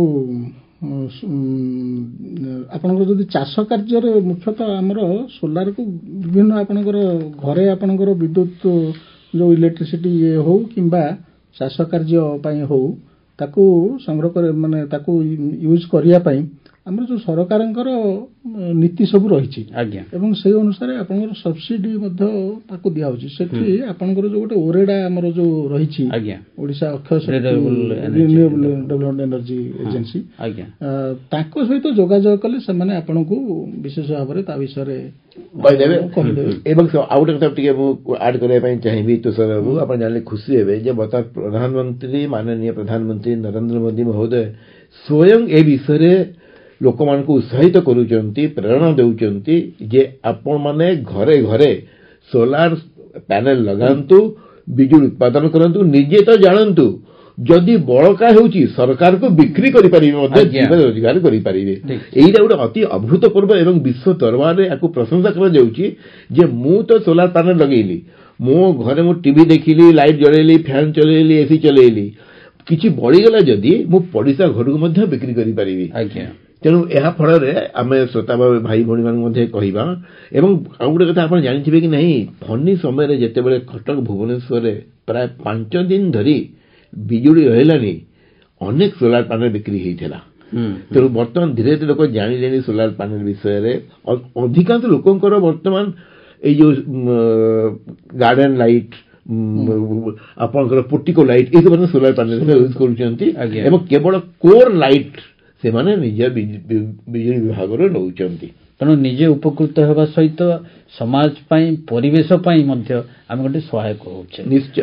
ତେଣୁ ଏସବୁ ସୁବିଧା ମଧ୍ୟ ଆମେ ଉପଲବ୍ଧି କରିବା ଦରକାର, ସୁବିଧା ନେବା ଦରକାର। ସରକାରଙ୍କ ଯେଉଁ ବ୍ୟବସ୍ଥା ସବୁ ରହିଛି, ଆକାଶବାଣୀ ଏ ବିଷୟରେ ଅନେକ ପ୍ରୋଗ୍ରାମ ମଧ୍ୟ କରିଛି। ଆଜ୍ଞା। ତେବେ ଆଉ ଗୋଟେ ଟେଲିଫୋନ କଲ୍ ଦେଖିବା। ମୁଁ ବୁଲୁ ପଟ୍ଟନାୟକ, ଘସିପୁରା, ଆନନ୍ଦପୁର, କେନ୍ଦୁଝରରୁ କହୁଥିଲି। ଆଗାମୀ 13 ତାରିଖ ବିଶ୍ୱ ରେଡିଓ ଦିବସ ଉପଲକ୍ଷେ ମୁଁ ପ୍ରଥମେ OUATର ଲୋକପ୍ରିୟ ଅଫିସର ପ୍ରଫେସର ଡକ୍ଟର ତୁଷାର ରଞ୍ଜନ ମହାନ୍ତି, କାର୍ଯ୍ୟକ୍ରମକୁ ସଂଯୋଜନା କରୁଥିବା ଦୁର୍ଗା ମାଝୀ ଏବଂ ପୂର୍ବତନ ସହକାରୀ ନିର୍ଦ୍ଦେଶକ ଯୁଗଳ କିଶୋର ପଣ୍ଡାଙ୍କୁ ମୁଁ ନମସ୍କାର, ଶୁଭେଚ୍ଛା, ଅଭିନନ୍ଦନ ଜଣାଉଛି। ନମସ୍କାର। ବୁଲୁ ବାବୁ କୁହନ୍ତୁ, କ'ଣ ପ୍ରଶ୍ନ ଅଛି? ଆପଣଙ୍କୁ ସ୍ୱାଗତ କରୁଛୁ କାର୍ଯ୍ୟକ୍ରମକୁ। ଧନ୍ୟବାଦ। ମୋର ପ୍ରସଙ୍ଗ ରହିଛି, ମୋର ଗୋଟେ ମତାମତ ରହିଛି, ସେ ମତାମତ ଉପରେ ଆପଣଙ୍କର ମତାମତ ମୁଁ ଲୋଡୁଛି। ଆଜ୍ଞା। ଜଳବାୟୁର ଯୋଉ ପରିବର୍ତ୍ତନ ଦେଖାଦେଇଛି, ପାଗର ପରିବର୍ତ୍ତନ ଦେଖାଦେଇଛି, ପରିବେଶ ଖରାପ ହେଉଛି, ଏହି ବିଷୟରେ ଆପଣ ଆଲୋଚନା କରୁଛନ୍ତି। ସବୁ ମିଡିଆରେ ମଧ୍ୟ ଆଲୋଚନା ହେଉଛି, ବିଭିନ୍ନ ଖବରକାଗଜ ବା ଇଲେକ୍ଟ୍ରୋନିକ ମିଡିଆ। ସବୁ ବିଷୟ ଠିକ ରହିଛି, କିନ୍ତୁ ଗୋଟିଏ ପ୍ରସଙ୍ଗକୁ, ଗୋଟିଏ କାରଣକୁ ସମସ୍ତେ ଏଡେଇ ଦେଉଛନ୍ତି। ଦେଖନ୍ତୁ, ପୁରାତନ କାଳରେ ଜଳବାୟୁର ପରିବର୍ତ୍ତନ ହେଉନଥିଲା, ଲୋକ ସଂଖ୍ୟା କମ ଥିଲେ। ବର୍ତ୍ତମାନ ଲୋକ ସଂଖ୍ୟା ବୃଦ୍ଧି ପାଇବା ଯୋଗୁଁ ଜଙ୍ଗଲ ନଷ୍ଟ ହେଉଛି, ରାସ୍ତାଘାଟ ହେଉଛି, କଂକ୍ରିଟ ରାସ୍ତା ହେଉଛି, ପିଚୁ ରାସ୍ତା ହେଉଛି, ଶିଳ୍ପ କାରଖାନା ହେଉଛି, ସବୁ କିଛି ହେଉଛି। ଯଦି ଲୋକ ସଂଖ୍ୟା କମାଇ ଦିଆଯାଆନ୍ତା ତେବେ ଜଳବାୟୁର ପରିବର୍ତ୍ତନ ହୁଅନ୍ତା ନାହିଁ, ପରିବେଶ ଠିକ ରୁହନ୍ତା, ପାଗ ଠିକ ରୁହନ୍ତା। ଏଇ ଲୋକ ସଂଖ୍ୟାକୁ କମେଇବା ପାଇଁ ଆଜି ପର୍ଯ୍ୟନ୍ତ କୌଣସି ସରକାର ଗୁରୁତ୍ୱ ଦେଉନାହାନ୍ତି। ଲୋକ ସଂଖ୍ୟା କମିଗଲେ ଜଳବାୟୁର ପରିବର୍ତ୍ତନ କମିଯିବ। ହଁ ବୁଲୁ ବାବୁ, ଆପଣଙ୍କ ପ୍ରଶ୍ନ ଆମେ ଜାଣିପାରିଲୁ। ନିଶ୍ଚୟ ଆପଣଙ୍କର ଯାହା ପ୍ରଶ୍ନ ଅଛି ମୁଁ ଅନୁରୋଧ କରୁଛି ଆମର ଯୁଗଳ କିଶୋର ପଣ୍ଡା ଯିଏକି ବର୍ତ୍ତମାନ ଆପଣଙ୍କର ପ୍ରଶ୍ନର ଉତ୍ତର ଦେବେ। ଦେଖନ୍ତୁ ବୁଲୁ ବାବୁ, ଆପଣ ଯେଉଁ କଥାଟି କହିଲେ, ଜନସଂଖ୍ୟାକୁ ଦୁଇ ଭାଗରେ ଦେଖିପାରିବେ। ଗୋଟେ ହେଉଛି ତାହା ସମସ୍ୟା ନା ସଂସାଧନ, ମ୍ୟାନ୍ ପାୱାର ରିସୋର୍ସ ଅର୍ ମ୍ୟାନ୍ ପାୱାର ଗାର୍ବେଜ। ଜନସଂଖ୍ୟା ବର୍ତ୍ତମାନ ଭାରତର ଯଦି ଆମେ ନେବା, ବିଶ୍ୱ ପ୍ରାୟ 825 କୋଟି ହେଇଗଲାଣି, ଭାରତରେ 140 କୋଟି ଜନସଂଖ୍ୟା। ତାଙ୍କୁ ତ ଆମେ ମାରିଦେଇ ପାରିବା ନାହିଁ, ସେମାନେ ଅଛନ୍ତି। ବର୍ତ୍ତମାନ ପ୍ରଶ୍ନ ଉଠୁଛି ଯେ ସେମାନଙ୍କୁ ଆମେ କେମିତି ସମ୍ବଳ ଭାବରେ ଗ୍ରହଣ କରିବା। ଯେଉଁ କଥା ଟିକିଏ ଆଗରୁ ତୁଷାରବାବୁ କହିଲେ, ଏ ବିଶ୍ୱରେ ସବୁକିଛି ଅଛି ଆମର ଉପଭୋଗ ପାଇଁ। ପୃଥିବୀ ଆମକୁ ସବୁକିଛି ଦେଇଛି, ଦେଇପାରିବ ମଧ୍ୟ, କିନ୍ତୁ ଲୋଭକୁ ଯଦି ଆମେ ତ୍ୟାଗ କରିଦେବା ଭଲରେ ବଞ୍ଚିବା। ରାସ୍ତା କରିବା, ଗାଡ଼ି କରିବା, ଘର କରିବା, କିନ୍ତୁ ଲୋଭ କରିବାନି। ଆପଣଙ୍କ ପରିବାରରେ 4 ଜଣ ଗୋଟେ ଗାଡ଼ିରେ ଚଳିବ, ଆପଣ 4ଟା ଗାଡ଼ି କାହିଁ କରିବେ ଆଜ୍ଞା? ସେଥିପାଇଁ କ'ଣ ଜନସଂଖ୍ୟା ଦାୟୀ ଆଜ୍ଞା? ଅପରାଇଜିଂ ବିଲ୍ଡିଂ କାହିଁ ହେଇପାରିବନି, ଆପାର୍ଟମେଣ୍ଟ କାହିଁ ରହିପାରିବନି ଆଜ୍ଞା? ମୁଁ କାହିଁକି ମୋ ପାଇଁ 4ଟା ପ୍ଲଟ୍, ମୋ ସ୍ତ୍ରୀ ପାଇଁ 4ଟା ପ୍ଲଟ୍, ମୋ ଝିଅ ପାଇଁ 3ଟା ପ୍ଲଟ୍ କାହିଁକି ନେବି ଆଜ୍ଞା?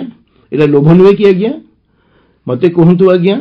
କଳକାରଖାନା ଆଜ୍ଞା ଆମେ ସହର ବାହାରେ କରିବା, କିନ୍ତୁ ଲୋକ ଅଛନ୍ତି ଜଙ୍ଗଲ କାଟିକିରି ଯାହାକୁ କହୁଛନ୍ତି ଗ୍ରୀନ୍ ଇଣ୍ଡଷ୍ଟ୍ରି, ତାକୁ କରୁଛନ୍ତି ଆଜ୍ଞା, ନୂଆରେ ତିଆରି କରୁଛନ୍ତି। ପୁରୁଣା କଳକାରଖାନାକୁ କାହିଁକି ଆମେ ପୁନରୁଦ୍ଧାର କରିପାରିବାନି ଆଜ୍ଞା? ପ୍ରତ୍ୟେକ ଘରେ କାହିଁ 4ଟା ଗଛ ଲଗେଇ ପାରିବାନି ଆଜ୍ଞା? କାହିଁକି? ଜାଗା କିଣିବି 2400 ସ୍କୋୟାର ଫିଟ୍, ଘର କରିବି 24 ସ୍କୋୟାର ଫିଟ୍, କାହିଁକି ଆଜ୍ଞା? ଡୁପ୍ଲେକ୍ସ ଘର କାହିଁ କରିପାରିବେନି ଆଜ୍ଞା? ଗାଁରେ ପୋଖରୀଟିକୁ ପୋତିକିରି ସେଠି ଖେଳ ପଡ଼ିଆ କାହିଁ କରିବା ଆଜ୍ଞା? ନାଇଁ ଆଜ୍ଞା। ଆଗରୁ ଥିଲା କ'ଣ, ପ୍ରତ୍ୟେକ ଗାଁରେ ମନ୍ଦିର ରହିବ, प्रत्येक गाँव में गोटे पूजा स्थल खेल पड़िया चार्टा गछ आज्ञा आमको कहुई गोटे वृक्ष 10 पुत्र समान आप केते गछ लगे आज्ञा जनसंख्या अच्छी ठीक अच्छी आज्ञा जनसंख्या मध्य होउची गोटे आमर संसाधन आम जो जनसंख्या को ठीक भाव परिचालन करवा तेबे आम आगे आहुरी आहुरी आहुरी विकास करिपरिबा किंतु आज्ञा जदि आपन पर 100 टंका रही आप मद पीबे से 100 टंका किसी मूल्य नहीं आ मो पास 100 टंका रही जदि मो पिला को पाठ पढ़ी पारि से 100 टंका होची मो पे बहुत मूल्यवान तेणु समस्या किंबा समाधान एटा आज्ञा आम मन में अच्छी आज्ञा तेणु निश्चित भाव में आम जदि सचेतन हवा ताहले ये जो समस्या आम जो गुड़िक आम उत्थापन करुचे जानुचे सबकि संपूर्ण भाव में समाधान बाट एवं दुर्गा गोटे कथा ए विषय में बहुत भल भल कार्यक्रम प्रचार प्रसार करूँ ठीक अच्छे जनसंख्या को कमेवा निश्चित भाव में भल कथा किंतु यहाँ सहित जो जनसंख्या अच्छी जानी बुलू बाबू आम भारतर गर्व एवं गौरव होती आम युवपीढ़ी जहाँकि विश्वर सबुठारु अधिक कर्मदक्ष बलिष्ठ एवं सेमानक संख्या होची प्राय 63% सेमानक हाथ आम भविष्य अच्छी से ठीक मार्गदर्शन दे पारिबा प्रॉपर गाइडेंस फल से समग्र विश्व दरबार भारत को गोटे उज्जवल मार्गदर्शन दे पारिबे निश्चित भाव में आउ जने श्रोता बंधु टेलीफोन देखिबा हेलो हरिओम आपन को जोहार हरिओम को भी जोहार आज्ञा मु ग्राम पोस्ट करता हूँ भाया बिनका जिला सुवर्णपुर कृपा सिंधु महागुर कहते हाँ स्वागत करुचु कोन आपन प्रश्न हमर एबे जलवायु परिवर्तन ऊपर आई विषय अछि ना आज्ञा जलवायु परिवर्तन एवं रेडियो आज्ञा आज्ञा जलवायु परिवर्तन ऊपर हमर जन सरकार को तरफ रु विभिन्न कार्यक्रम करा होउछि देखन जेंति हला वृक्षरोपण लगी विभिन्न प्रोत्साहन राशि दिया होउछि आरो ये करा होउछि किंतु सबु जहाँ भी तमने कार्यक्रम निया होउछि स्टेप निया होउछि सेटा ग्रास रूट के नहीं पहुंची पारबार इतार मुख्य कारणटा मुई एटा भाबुछे तो सेटा के केमति करी गाँ पर्यंत पहुंचीबा ई विषय ऊपर काना मुई माने जानबा लागि चाहूछि निश्चित भाव में सरकारी कार्यक्रम तो वृक्षरोपण कार्यक्रम होंतु तो प्राय तो माने सचेतन सब बेला न करूछन आज्ञा आज्ञा आज्ञा तेणु आमे जदि सचेतन हबा जो कार्य आमे निजे करि परिबा ता निश्चित भाव में ये जो समस्या रही अनेकांश आमे दूर करि परिबा तापरे आपण रेडियो रे तो निश्चय शुणुथिबे हमर स्वतंत्र गोटे बनानी कार्यक्रम रही प्रत्येक शनिवार आमे आधा घंटार कार्यक्रम प्रसारण करूछु परिवेश संपर्क तेणु आमे परिवेश को जदि सुस्थ सबल रखि परिबा ताहले ए जो जलवायु परिवर्तन जो धारा अनेक समय आम जोटा कहूचे सचेतन जदि हेबा ताले एटा को अनेकांश रे सीमित कर परिबा जुगळबु आ किछि जो करिया पे चाहउछन्ते ठीक है आपण कहले ए विषय आम बहुत आलोचना कलुनी एवं आउथरे भी मु कहि दउची जे आकाशवाणी रो ध्येय वाक्य होउची बा आप्त वाक्य होउची बहुजन हिताय बहुजन सुखाय एवं मंत्र होउची सूचना शिक्षा एवं मनोरंजन सूचना होउची प्रथमे हम रखिछु लोक इन्फॉर्म करिवि इन्फॉर्मेशन इज पावर सूचना होउची शक्ति आमर जेकोसी कार्यक्रम आप देखंतु सकाळ ठारू आनु राति पर्यंत विभिन्न विभाग कार्यक्रम प्रत्येक कार्यक्रम में आम आपण किसी उपाय सूचना देउछु आज्ञा कृषि कार्यक्रम हो स्वास्थ्य कार्यक्रम हो नारी महल हो युववाणी हो एवं से वर्तमान विगत किछि वर्ष हो गलानी प्राधान्य रही पाणीपाग संपर्कित सूचना जो थे कि आमर विभिन्न विशेषज्ञ मान आज आसुच्चंती तुषार बाबू सेमती अन्य बेले स्वास्थ्य आसंती विज्ञान आसंती आम सूचना देउ जे पाणीपाग कौन कहीं जलवायु परिवर्तन होउची आमे केमते रोकी पारिबा आमे मोर इंडिविजुअल व्यक्ति मोर भूमिका कौन होई पारिबो मो कहि पारे जे मोर भूमिका कौन तुषार बाबू जेमती कहले आमे गछटे लगेबा आमे प्लास्टिक टे यूज करिबा नाही मो परिवार रे चारटा गाड़ी बदले गोटे गाड़ी व्यवहार करिवि मो गोटे छोटिया गुंडुची मूसा किंतु मोर मते भूमिका रही जलवायु को सुरक्षित रखिबारे पाणीपाग को सुरक्षित रखिबारे समस्त यदि कहबा आज्ञा भुवनेश्वर रहिबा कटक रे रहिबा केमति हबो आज्ञा आमे गाँव कहीं रहिबानी तेणु आमर जदि भूमिका आमे निर्वाह करिबा तेबे आमे परिवेश सुस्थ रखिपारिबा सुरक्षित रखिपारिबा एवं आमे समते निजे सुरक्षित रखिपारिबा एवं आकाशवाणी ए विषय को नेकी सह सह कार्यक्रम करूची आपण माने दयाकरी शुणंतु भाग नियंतु तेबे आउ जण श्रोता बंधु देखिबा टेलीफोन कॉल हेलो नमस्कार नमस्कार सर आज कटक केन्द्र फोन प्रश्न मंच ଉପସ୍ଥିତ ଥିବା ବିଶେଷଜ୍ଞ ତୁଷାରଞ୍ଜନ ସାର୍, ଦୁର୍ଗା ସାର୍ ଏବଂ ଯୁଗଳ କିଶୋର ସାର୍ଙ୍କୁ ମୋର ଅନେକ ଧନ୍ୟବାଦ। ଆଉ ସାର୍ ମୁଁ ସୁଜାତା ରାଉତ ଓରାସାହି ଚାନ୍ଦବାଲି ଭଦ୍ରକରୁ କହୁଥିଲି। ଧନ୍ୟବାଦ ଧନ୍ୟବାଦ, ସ୍ୱାଗତ କରୁଛୁ। କୁହନ୍ତୁ ପ୍ରଶ୍ନ ଆପଣ କଣ ଅଛି? ଆରେ ମୁଁ ବହୁତ ବର୍ଷ ହେଲା ରେଡିଓ ଶୁଣି ଆସିଛି, ଆପଣମାନେ ତ ଚିଠି ମାଧ୍ୟମରେ ଜାଣିପାରୁଥିବେ। ଆଉ 1999 ମସିହାରେ ଯେତେବେଳେ ମୁଁ ଆକାଶବାଣୀ ସହିତ ଚିଠିରେ ସମ୍ପର୍କ ନଥିଲା, ତଥାପି ଆମେ ଶୁଣୁଥିଲୁ, ମୁଁ ନିୟମିତ ଶୁଣେ। ଯେତେବେଳେ ମହାବାତ୍ୟା ପୂର୍ବରୁ ମାନେ ପୂର୍ବ ସୂଚନାରୁ ଆମେ ଜାଣିଥିଲୁ ଯେ ଗୋଟେ ବଡ ବାତ୍ୟା ଆସୁଥିବା, ବହୁତ ପରିମାଣରେ ବର୍ଷା ହବ, ପବନ ବହିବ। ଏଇ ହିସାବରେ ସାର୍ ଆମେ ସମସ୍ତେ ସଚେତନ ଥିଲୁ। ଯଦି ଏରସମାକୁ ଅଧିକ ପରିମାଣରେ ଆଘାତ ହେଇଥିଲା ଏଇ ବାତ୍ୟା, କିନ୍ତୁ ଆମ ଅଞ୍ଚଳକୁ ପ୍ରବଳ ମାତ୍ରାରେ ପବନ ହେଇଥିଲା, ଧାନ ବି ନଷ୍ଟ ହେଇଥିଲା, ଘରଦ୍ୱାର ବି କିଛି ଅଂଶ ଭାଙ୍ଗି ପକେଇଥିଲା। ଆମେ ରେଡିଓ ନେଇକି ମୁଁ ନିଜେ ଯାଇଥିଲି, କୋଉଠି ରେଡକ୍ରସ ସୋସାଇଟି ଆମର ଅଫିସ, ଆମର ଯେ ବାତ୍ୟା ଆଶ୍ରୟସ୍ଥ ହେଇଛି ଆମ ଗାଁରେ ହେଇଥିଲା, ସେଇ ନୂଆ ନୂଆକି ଆମେ ସେଠି ସାର୍ ଥିଲୁ। ସମସ୍ତେ ମୋ ମାଧ୍ୟମରେ ରେଡିଓରୁ ଶୁଣୁଥିଲେ ପାଣିପାଗ ବିଷୟରେ କଣ କେତେ ବାଟ। ସେତେବେଳେ ତ କୌଣସି ଟିଭି ନା ଆପଣଙ୍କୁ କୌଣସି ଇଣ୍ଟରନେଟ ବ୍ୟବସ୍ଥା କୌଣସି ଜିନିଷ ନଥିଲା, କେବଳ ରେଡିଓ ହିଁ ଶୁଣି ପାରୁଥିଲେ ଲୋକମାନେ। ଖାଇଲିନି ବାତ୍ୟା, ଫଣି ବାତ୍ୟା, ବାତ୍ୟା ସବୁ ତିତିଲି ବାତ୍ୟା, ଯାହା ଯାହା ସବୁ ଆମ ଅନୁଭୂତିରେ ଯାଇଛି। ଆଉ ରେଡିଓ ହେଉଛି ଏକମାତ୍ର ଆମର ସାହାରା ଗ୍ରାମାଞ୍ଚଳରେ। ଆଉ ସହିତ ସାର୍ କୃଷି ସଂସାର ପଲ୍ଲୀମଞ୍ଚ କାର୍ଯ୍ୟରେ ଯାହା କାର୍ଯ୍ୟକ୍ରମରେ ଯାହା ସବୁ ଆଲୋଚନା ହୁଏ, ମାନେ ଏମିତି ଋତୁ ପରିବର୍ତ୍ତନରେ ପରିବା ଚାଷ, ଫଳ ଚାଷ, ପନିପରିବା ଚାଷ, ଏ ବିଷୟରେ ବୋଧେ ଆକାଶବାଣୀ ସବୁବେଳେ ଆଗୁଆ।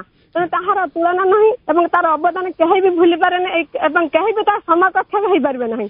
ତେଣୁ ଆଜିର ପରିବର୍ତ୍ତନରେ, ପରିବେଶ ପରିବର୍ତ୍ତନ ସେଥିପାଇଁ ଆମେ ହିଁ ଦାୟୀ। କଳକାରଖାନା ହଉ ବା ବିଭିନ୍ନ ଆମର ଶୌଖିନ ଦ୍ରବ୍ୟକୁ ଆମେ ବିଭିନ୍ନ ଅଂଶରେ ବିଭିନ୍ନ ମାତ୍ରାରେ ଆମେ ବହୁଳ ବ୍ୟବହାର କରି ଚାଲିଥିବାରୁ ଆମର ପରିବେଶ ଧୀରେ ଧୀରେ ନଷ୍ଟ ହେବାକୁ ଯାଉଛି। ନିଶ୍ଚିତ ଭାବରେ ଆପଣଙ୍କୁ ଧନ୍ୟବାଦ। ଆପଣ କାର୍ଯ୍ୟକ୍ରମ ଆମର ନିୟମିତ ଶୁଣୁଛନ୍ତି। ଏଠି ବି ଗୋଟେ ଅନୁରୋଧ କରିବୁ, ଆପଣ ଶ୍ରୋତା ମଣ୍ଡଳୀ ମଧ୍ୟ ସୃଷ୍ଟି କରନ୍ତୁ ଏବଂ ଯେଉଁମାନେ ପ୍ରକୃତରେ ଜାଣିପାରୁନାହାନ୍ତି ବା ସଚେତନ ଆବଶ୍ୟକ ରହିଛି ତାଙ୍କୁ ମଧ୍ୟ ସଚେତନ କରନ୍ତୁ।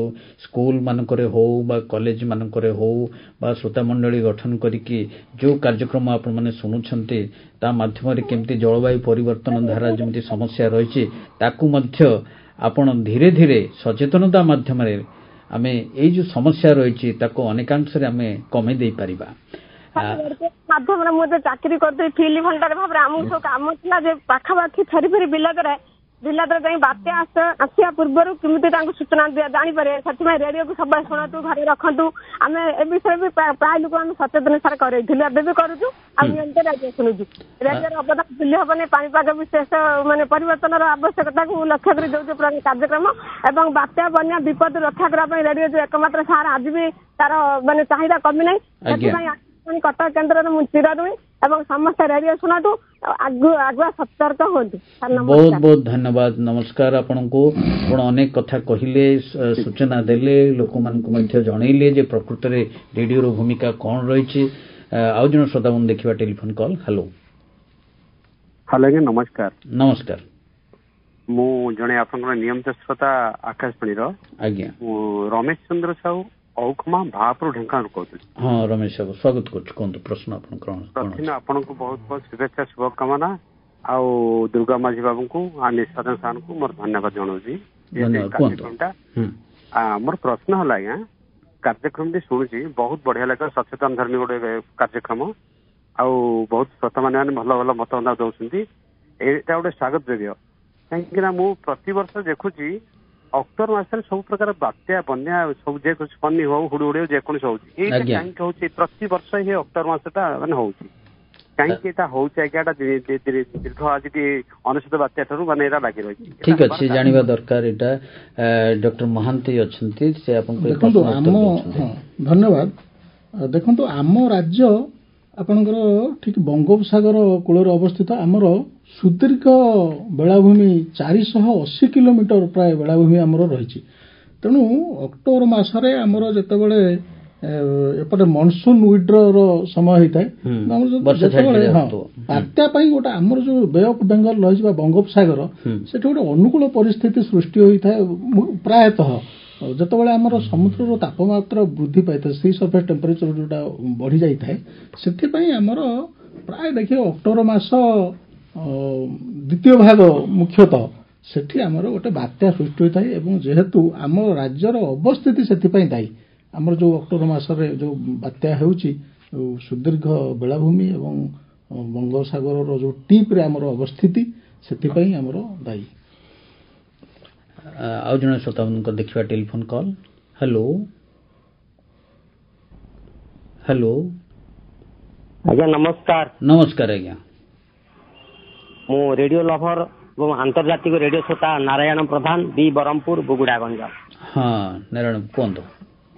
ଆଜ୍ଞା ମୋର ପ୍ରଶ୍ନ ହେଲା ବର୍ତ୍ତମାନ ଜଳ ଯୋଉ ଭୂମିକମ୍ପ ହଉଛି ଏ ଜଳବାୟୁର ପରିବର୍ତ୍ତନ ସକାଶେ ହଉଛି ନା ଆଉ କୌଣସି କାରଣ ରହୁଛି? ଆଉ ମୋ ଦ୍ୱିତୀୟ ପ୍ରଶ୍ନ ହେଲା ଯେ ବନ୍ୟା ବାତ୍ୟା ପାଇଁ ରେଡିଓ ଆଗତୁରିଆ ସୂଚନା ଦେଇଦେଉଛି ଯାହାକି ଲୋକ କିଛି ସେଥିପାଇଁ ଯତ୍ନବାନ ହଉଛନ୍ତି, କିନ୍ତୁ ରେଡିଓ ଭୂମିକମ୍ପ ହେଇସାରିଲା ପରେ ଖବର ଦଉଛି ଯେ ଏଇ ଜାଗାରେ ଭୂମିକମ୍ପ ହେଇଛି 500 ଲୋକ ମଲେ, ଏଇ ଜାଗାରେ ଭୂମିକମ୍ପ ହେଇଛି 1000 ଲୋକ ମଲେ। ଆଗତୁରିଆ ସୂଚନା ଦେବା ପାଇଁ ଆର କିଛି ଅଛି କି ଯନ୍ତ୍ରପାତି ମାନେ ବାହାରିଲାଣି ଜାଣିବାକୁ ଚାହୁଁଛି। ତେବେ ଯୁଗଳ ମୁଁ ଅନୁରୋଧ କରୁଛି ପ୍ରଶ୍ନ ଉତ୍ତର ଦେବା। ଦେଖନ୍ତୁ ଆପଣଙ୍କ ପ୍ରଶ୍ନ ଯିଏ ପଚାରିଲେ, ପ୍ରଥମ କଥା ଭୂମିକମ୍ପ ସମ୍ପର୍କରେ କୌଣସି ଆଗୁଆ ସୂଚନା ଦିଆଯାଇ ପାରିବ ନାହିଁ। ଏହା ହେଉଛି ଅସମ୍ଭବ। ଆଗାମୀ ଦିନରେ କ'ଣ ହେଇପାରିବ କହିହେବ ନାହିଁ, କିନ୍ତୁ ଆପଣ ଜାଣିଛନ୍ତି ଆମ ପୃଥିବୀର ଅଭ୍ୟନ୍ତର ଅନେକ ପ୍ଲେଟ୍, ଯାହାକୁ ଟେକ୍ଟୋନିକ୍ ପ୍ଲେଟ୍ କୁହାଯାଏ, ପ୍ଲେଟ୍କୁ ନେଇକରି ଗଠିତ ଏବଂ ବର୍ତ୍ତମାନ ମଧ୍ୟ ପୃଥିବୀର ଆଭ୍ୟନ୍ତର ଅଞ୍ଚଳ ପାଣି ପରି ତରଳ ଅବସ୍ଥାରେ ଅଛି ଏବଂ ପ୍ଲେଟ୍ ସବୁ ଭାସୁଛି। ଆମେ ସବୁ ଉପରେ ଅଛୁ, କିନ୍ତୁ ତଳେ ଯୋଉ ପ୍ଲେଟ୍ ସବୁ ଭାସୁଛି ବିଭିନ୍ନ କାରଣରୁ, ଯେତେବେଳେ ତାହା କୌଣସି କାରଣରୁ ଚଳମାନ ହୁଏ ବା ବାଡ଼େଇ ହୋଇଯାଏ ପରସ୍ପର ସହିତ ଆମ ପ୍ଲେଟ୍ ଉତ୍ତର ଦିଗକୁ ଗତି କରୁଛି। ବାସ୍, ତେଣୁ ଆମର ଭୂମିକମ୍ପ ହବ। ତାହା ବିଷୟରେ ଆମେ ଭୂମିକମ୍ପର ପୂର୍ବ ଅନୁମାନ ଛାଡ଼ି ଦିଅନ୍ତୁ, ଭୂମିକମ୍ପ ହେଲା ପରେ ମଧ୍ୟ ଯୋଉ ସିସ୍ମିକ୍ ରିକ୍ଟର ସ୍କେଲ ଆମେ କାଉଣ୍ଟ କରୁ ତାପରେ କହିପାରିବୁ ଯେ କେତେ ହେଲା।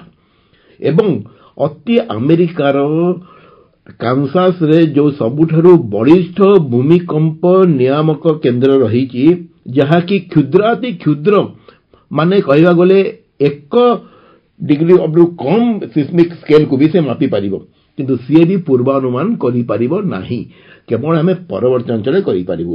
ଏବଂ ଭୂମିକମ୍ପ ଯୋଉ ହେଉଛି, ଆମେ ଯୋଉ କଥା କହିଲୁ ଟେକ୍ଟୋନିକ୍ ପ୍ଲେଟ୍ ଚଳନ ସମ୍ପର୍କରେ, ତାହା ବିଭିନ୍ନ ସ୍ଥାନରେ ବିଭିନ୍ନ ଅଞ୍ଚଳରେ ରହୁଛି ଏବଂ କିଛି ଅଛି ଯାହାକି ଯେମିତି ଆମେ ପାସିଫିକ୍ ଅଞ୍ଚଳ ବା ପ୍ରଶାନ୍ତ ମହାସାଗର ଅଞ୍ଚଳରେ ଗୋଟେ ବେଲ୍ଟ ଅଫ୍ ଫାୟାର କୁହାଯାଏ, ସେଠି ଅନେକ ସକ୍ରିୟ ଆଗ୍ନେୟଗିରି ରହିଛି ଯୋଉଠାରେ କି ବାରମ୍ବାର ଭୂମିକମ୍ପ ହେଉଛି।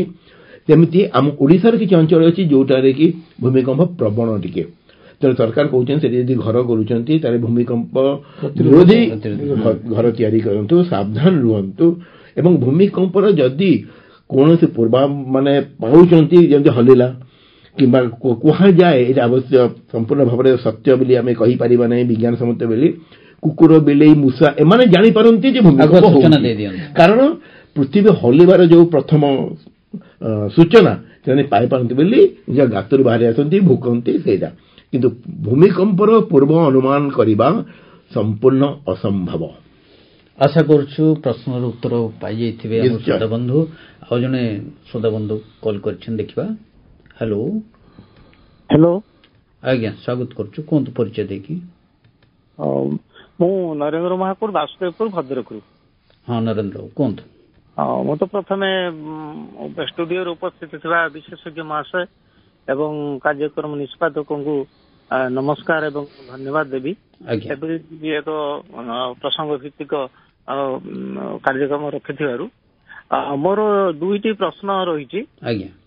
ପ୍ରଥମ ପ୍ରଶ୍ନ ହେଲା ଯେ ଯୋଉ ପାଣିପାଗ ବା ଜଳବାୟୁ ପରିବର୍ତ୍ତନର କୌଣସି ବିଶେଷ କାରଣ ରହିଛି, ଆଉ ଦ୍ୱିତୀୟ ପ୍ରଶ୍ନ ହଉଛି ଯୋଉ ନିକଟ ଅତୀତରେ ଆମେ ଯୋଉ ବାତ୍ୟା ଦାନା ଆମ ଓଡିଶାରେ ବହୁ କ୍ଷତି ଭଲ କରିଛି, ଗଛପତ୍ର ଭାଙ୍ଗି ଦେଇଛି ଏବଂ ଘର ଦ୍ୱାର ବି ନଷ୍ଟ ହେଇଛି, ବହୁ କ୍ଷୟକ୍ଷତି ହେଇଛି ଓଡିଶାରେ, ଆଉ ତାର ପ୍ରଭାବ ଏ ବର୍ଷ ପାଇଁ ଓଡିଶାରେ କଣ ରହିବ ଏବଂ ତାର ପ୍ରତିକାର।